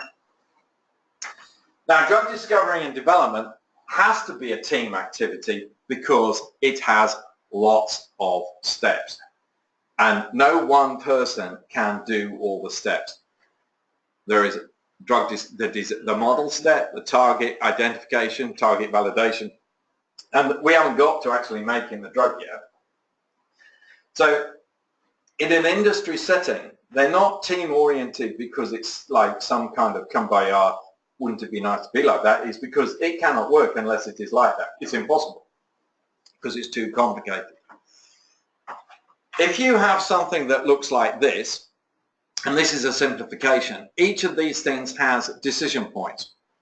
Each decision point requires outstandingly good data because when you go to the next one, the amount of money you're going to spend goes up 10 times. So each decision tree goes up 10 times. So if you make a mistake, what will happen? If you have poor data and you make a decision on poor data, which is wrong, what's going to happen to the company? What will happen? You'll go bankrupt, won't you? Right? So you can't do that. So quality control, which is something that, you know, the whole thing about NIH and what they call rigor and reproducibility, you know all that? Well, if you don't, you're going to know about it soon, trust me. All it is really is, it's only one thing, 2 words, quality control. That's all it's about. And it's something that academics are not very good at because they're not trained at. Right? So quality control is much more important. And it's generally a lot more stringent in industrial setting than in academia. So that thing I showed you was the drug discovery part. There's 10,000 compounds. Then it's got to filter down, preclinical to 250. Then I think 5 is too many, actually. And then FDA review. So this is 15, that's a mistake there. That's 15 years to develop this. So you're working in a scenario where each thing is going on sequentially. So that can only work if you have a planning system. And the planning system actually was invented by Henry Gantt. And he looked at this, and it was about the same time as Henry Ford was developing the production line to make his cars. And he actually then came up with this way of designing a complex program. And it was, this is not a very good picture, sorry, but this is the Hoover Dam. So it was first used to make the Hoover Dam. And what it is you divide the tasks, and here are the different tasks, and here is the timeline.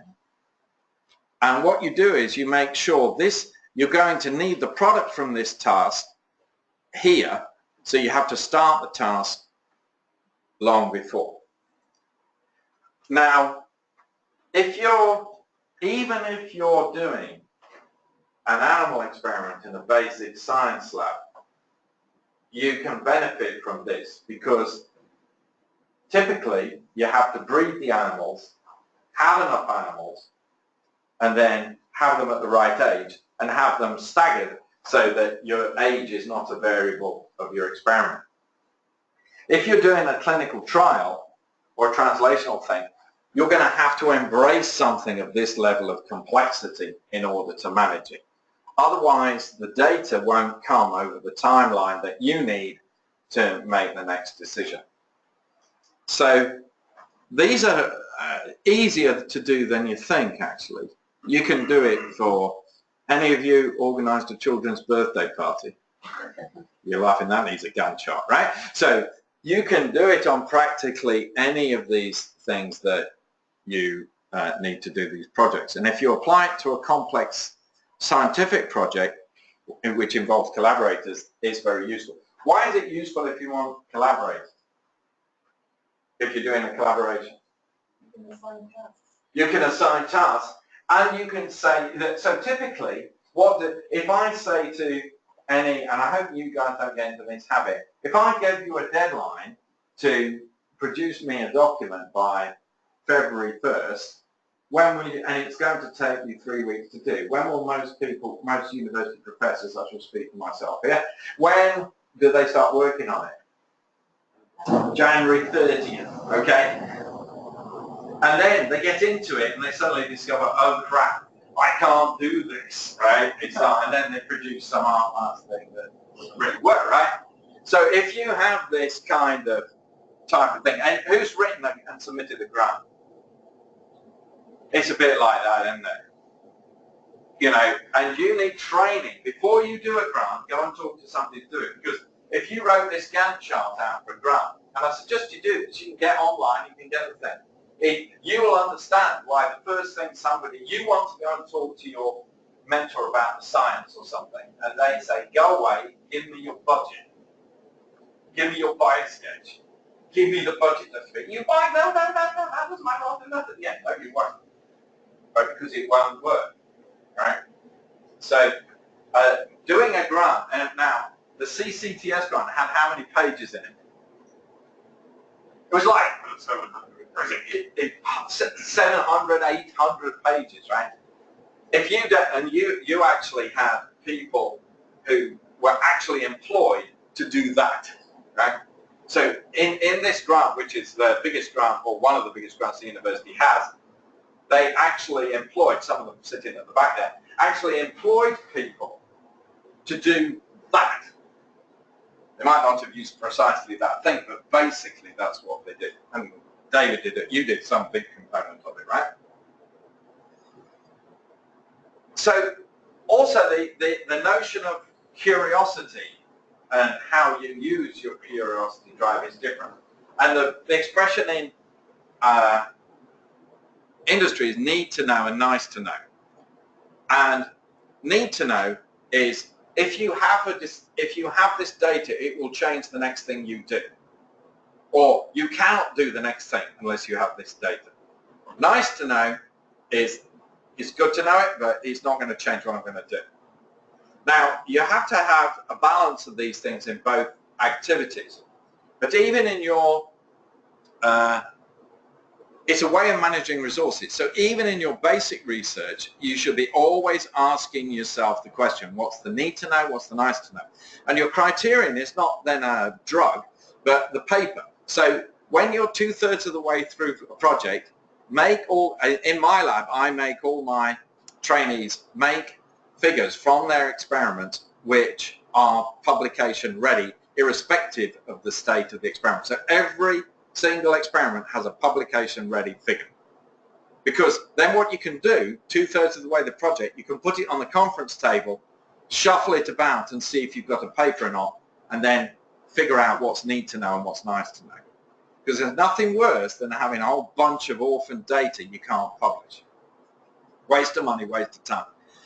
Lack of focus leads to failure. This is a reference to a poem. Right? What's the poem? It's about the road less traveled and all that, right?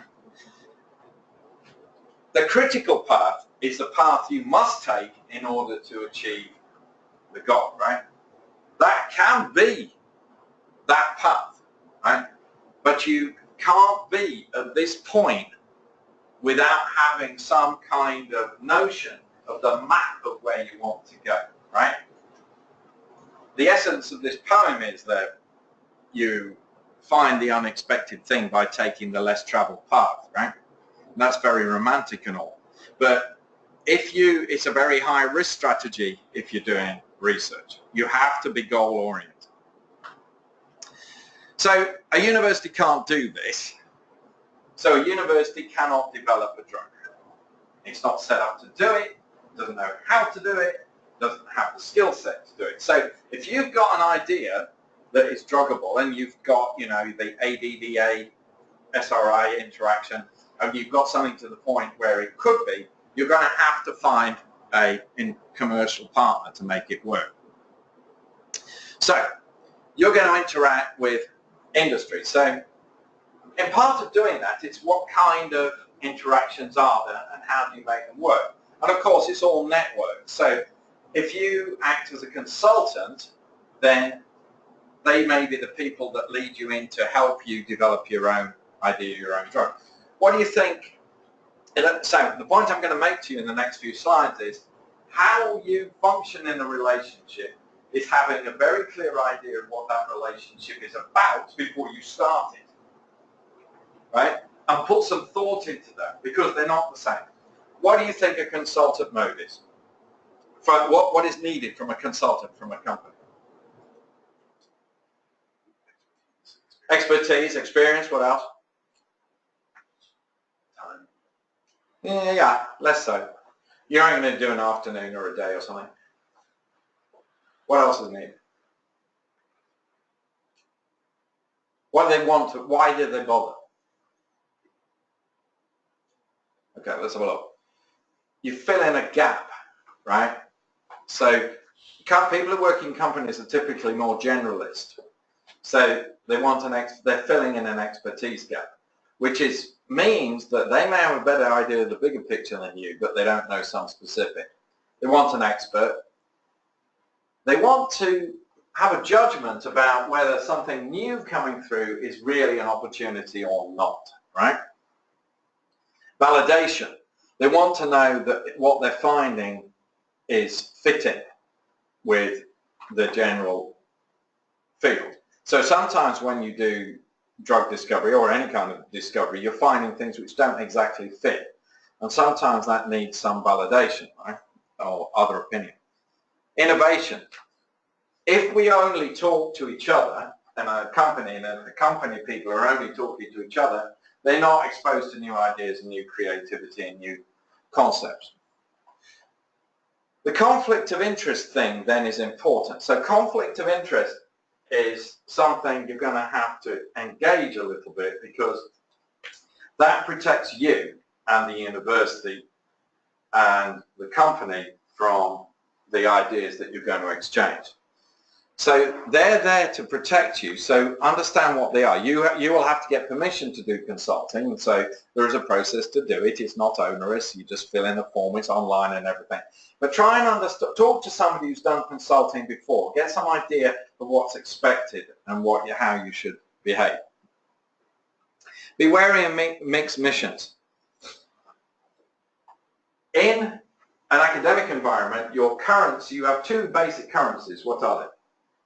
You have two basic things that you are accumulating to further your career. What are they? Grants and publications.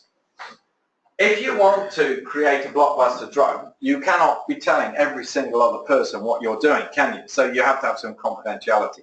So that's a mixed mission. And you've got to be very careful then, because you can't have your students not being able to graduate because you can't publish the paper. So you've got to think about that a little bit. So acknowledge these conflicts exist. I mean, I was chair of conflict of interest for 5 years. And sometimes I had to talk to faculty and say, they were offended because their trainees had to have another mentor that they could go to in case there was a dispute. And I said, well, don't be offended by it. This is so that you think about what's the best interests of your trainee. The best interest of your trainee is not making your company work, right? So you have to balance that out. So what is the mission of the organization you're consulting for?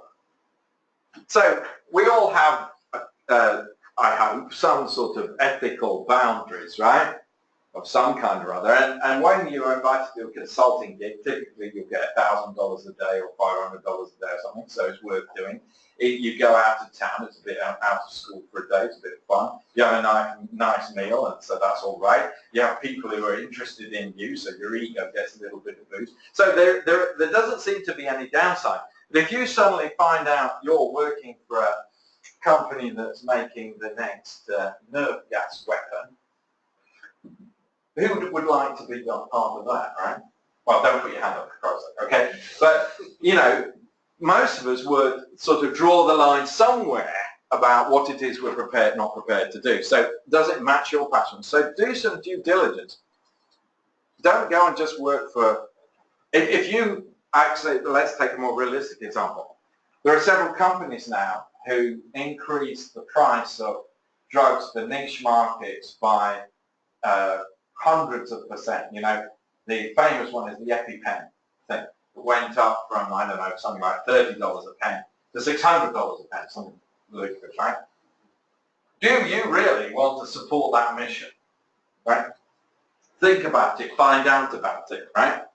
And if it does match your passion, then you're good, right? If you love cheese and tight leather, then you're in great shape, right? But not everybody does, do they, right? So how to be a good consultant? Before you go, make sure you have the expertise needed. So sometimes you're asked to do something, right? And you know, I don't know anything about that. Well, don't go, because you're wasting their money and you're wasting your time, and it's going to be a bit embarrassing. So be honest about what you know and what you don't know. And how can that happen? How can it happen? How can you be asked to do something which you know nothing about? How can it happen, you think? Who was on a paper with more than 5 authors recently? Who was on a paper with more than 10? Happens, doesn't it? So what happens is, if you're the senior author or the first author on that, there may be some subset of that. For example, supposing it's a paper that involves a lot of mass spectrometry, that's analysing lipids or something like that, and they did lipidomics or something. That's a paper I was recently on. I know nothing about one. But quite legitimately, the people could say, we want you to come and talk about lipidomics, right? Because they saw my name on that paper, and they might know me or something like that, right?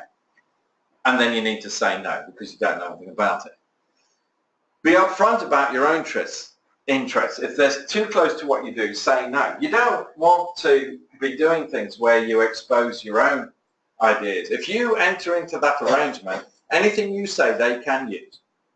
That's what you're agreeing to, right? So if you're not comfortable with that, don't do it. You've got to listen. You're there to listen. People don't realize this. You have to listen because you're there to solve a problem, one of the ones I outlined before they have. You present to inform, not to impress. The fact that you're invited to go there means you've already impressed them enough, haven't you? So you don't have to justify your credentials.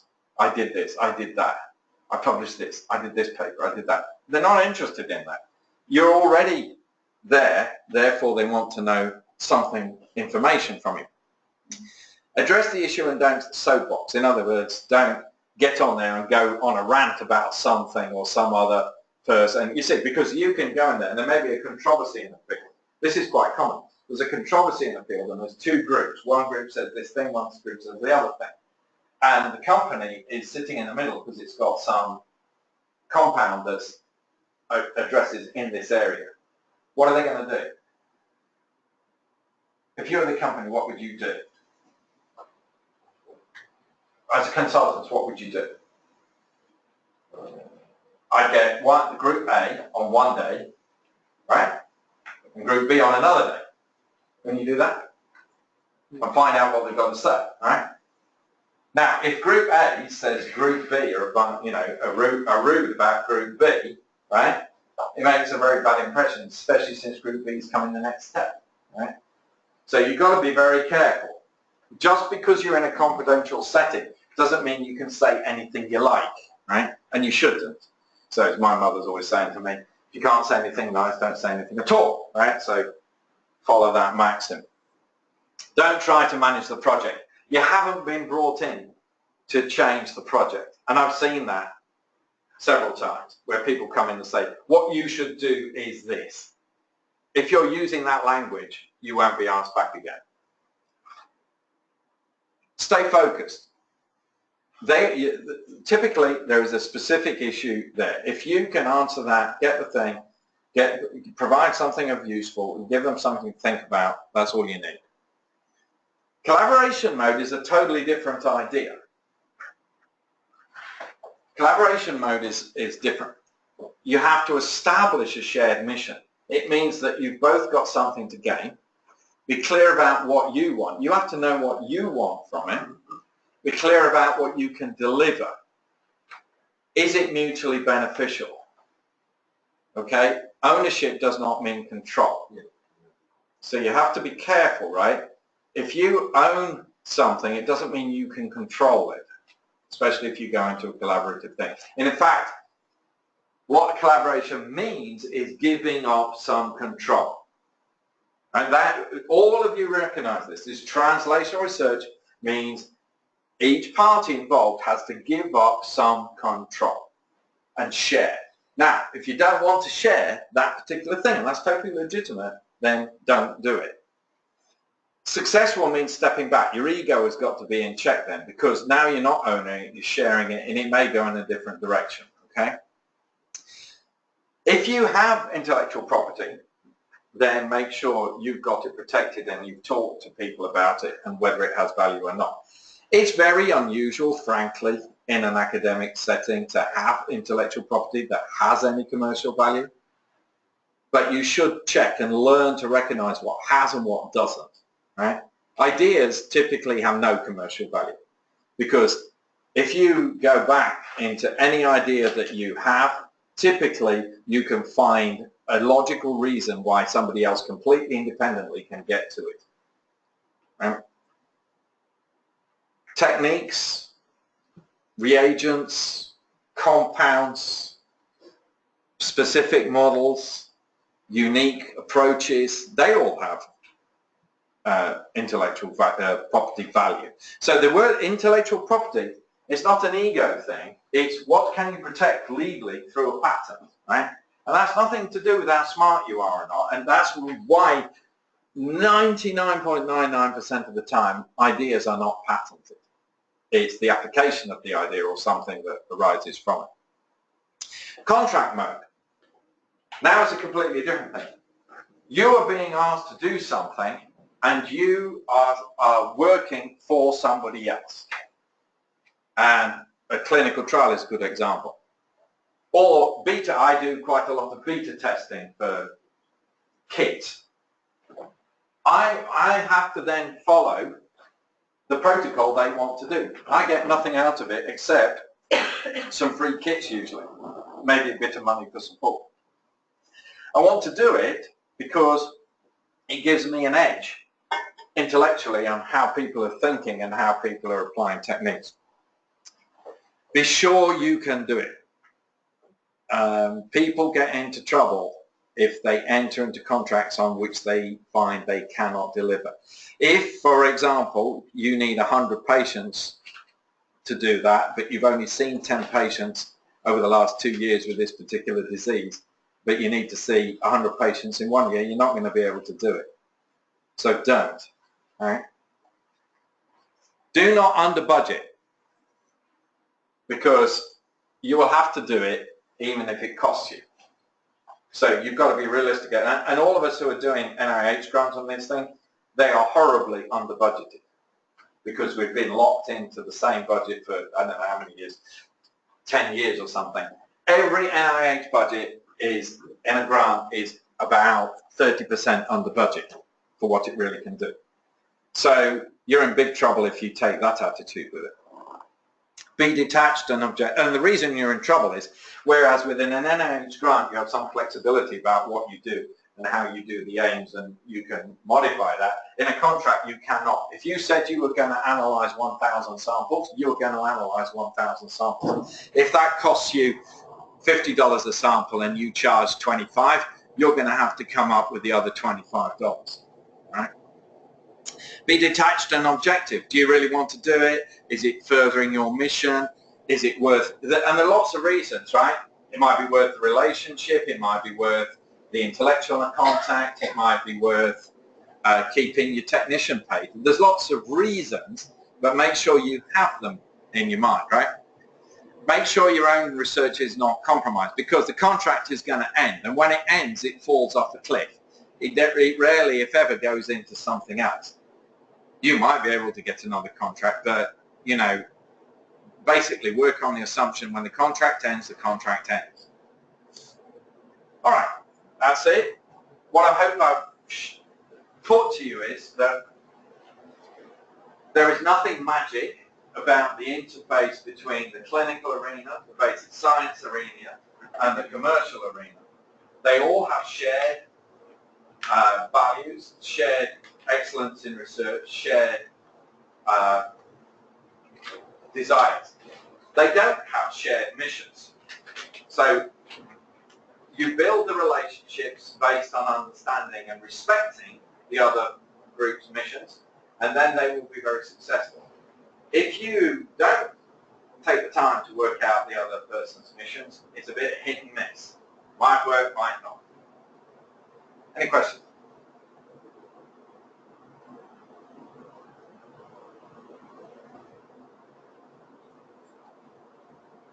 So any of you have? Yeah, I have one question for both of you, from the Department of Anesthesia. One issue that is never addressed when we talk about mentor is how we support financially support. Because particularly for clinicians, it used to be the chair of department had the money for the clinical enterprise to support non-clinical work, in this case research. This is not the case anymore. And I think when you did a great presentation about what the mentor should be, but the question is how we pay. No, well, let's talk about that. So, it's about shared mission, isn't it? If you have shared mission, which is a training environment and an environment for people to develop and so on, you're already being paid for it. So the notion that this is some add-on, I think, is a bizarre idea. And it's not an idea that exists in industry. So if you think about an industry which does not do anything that doesn't have a clear financial benefit, there is mentoring, and there are mentoring programs, and there are training.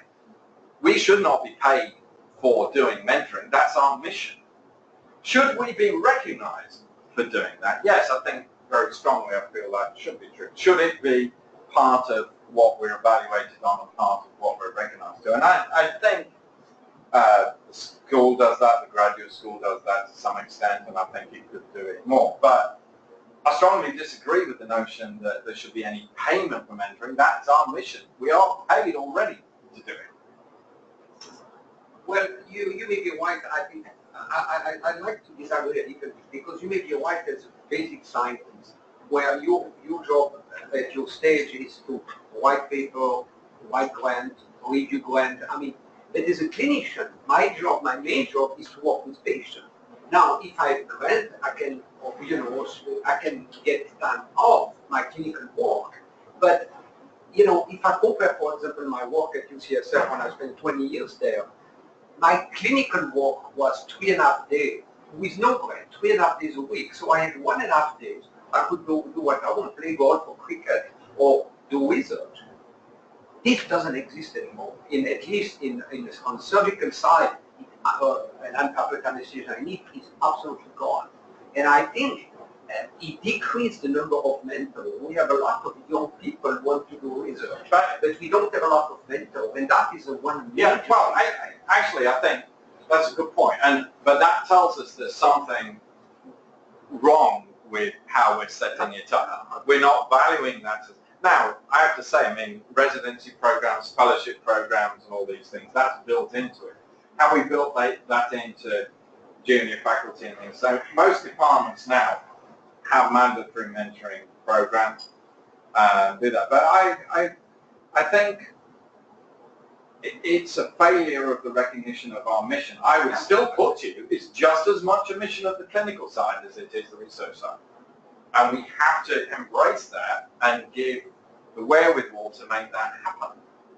So what you're identifying is not a financial. Okay, I really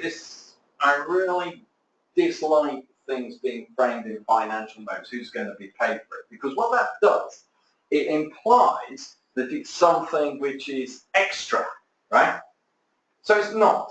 It's not that. So then you should say, it's not how should we pay for it, it's how are we going to do it and allow the time for it to happen and make it part of the process.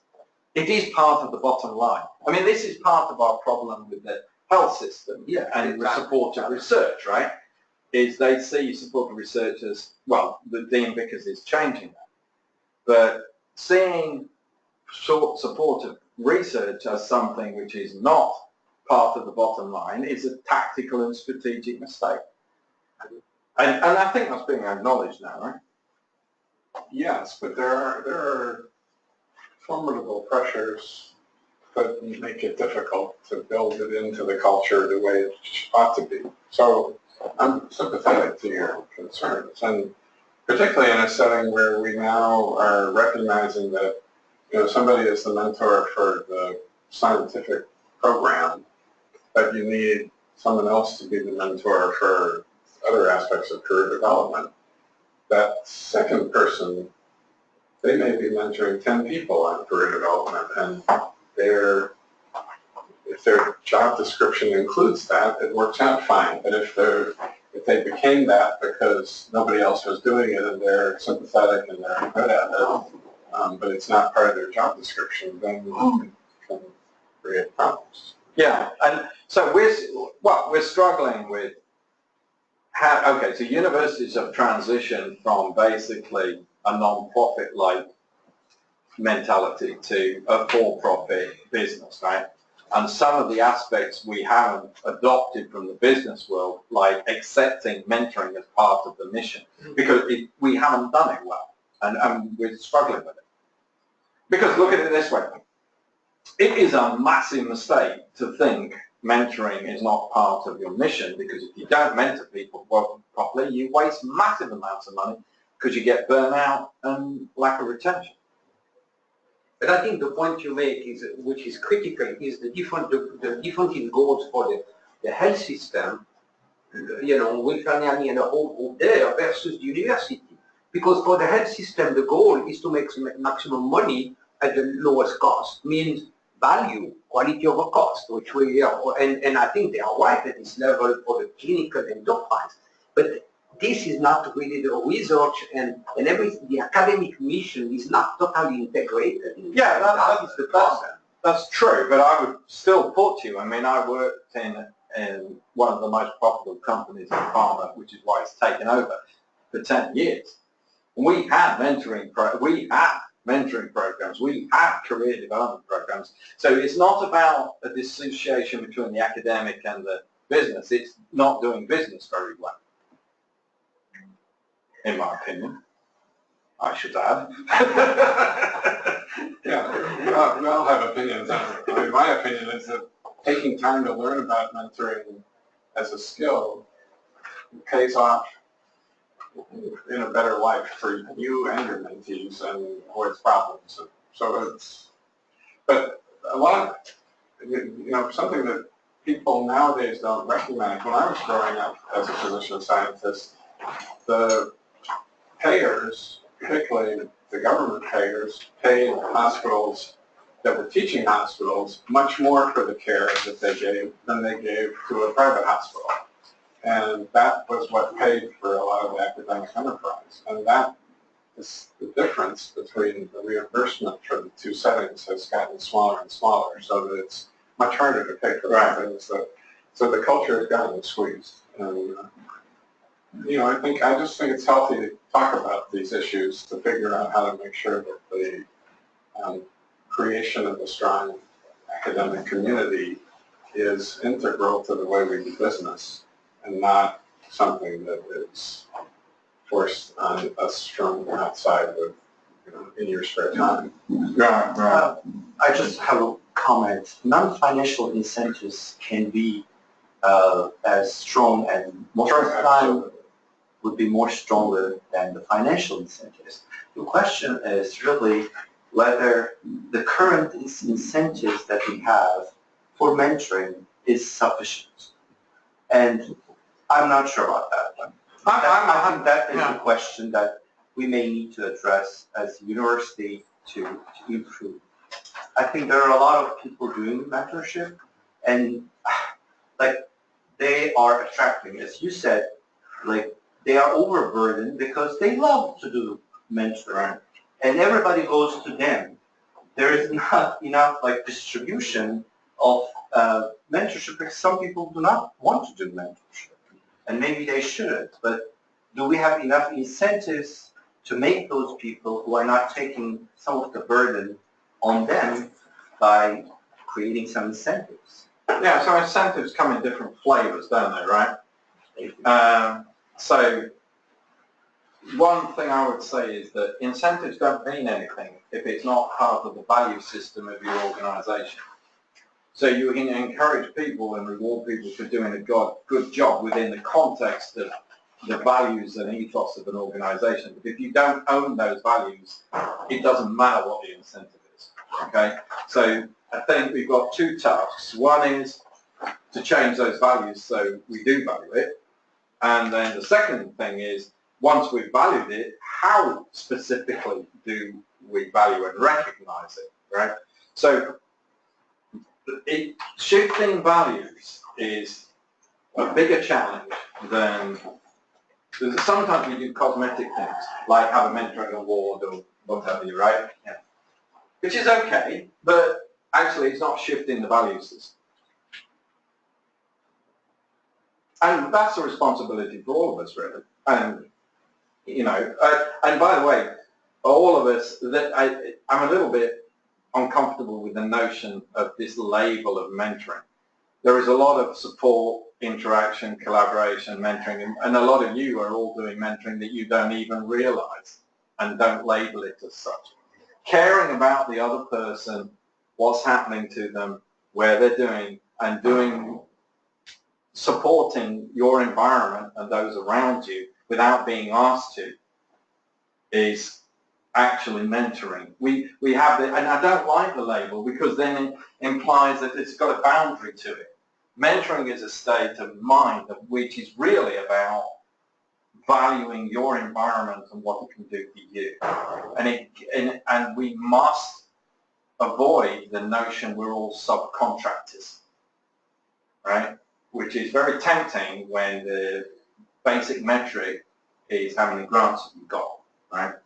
But we are not subcontractors. We have a community, and communities only work because people put into them something without expecting anything back. And the only incentive is to make a better community. That's unusually Pollyanna for me. I think I need to stop. Thanks very much. Yes, I just finished the whole point. Can we move the picture? Thank you very much, sir. Where are you? Okay. Right. Oh, I think you need it. I will complete them up. And do you have any ideas about Yeah. how to get out not my area, but I also see You know, that. it's okay. Right. I'm going, And then the other question I had was, No, it's fine. I think it's fine. knowing different cultures. Yeah, right. Disciplines or Right. You need to run. So I think And are there okay, to grasp that quickly? Because a lot of times that happens overnight in relationship. Right. I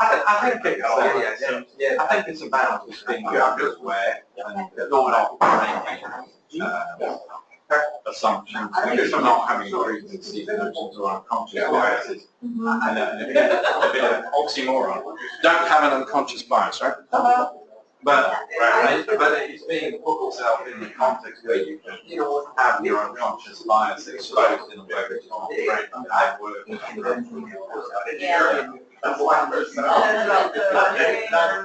Well, that's a whole different ballgame, right? Brand marketing is about understanding the values of your product is and that means that you do that, you get shared mission and shared vision. But you have to think about it. It's this enjoyment, it's the yellow umbrella. I think you need some professional influence to help it. But the first step is to have a mission and vision. The problem I see in offices is that they have a mission and vision that nobody goes back to. But you should be talking about it every week. Right. Okay. Great, thank you. All right, you're welcome. Was that helpful? It was, and I'm sorry, what is your name again? Victor, Darley-Usmar. Darley, okay, Usmar. We have sufficient other way, you may not pay people to be mentored, but somewhere to support and to Okay.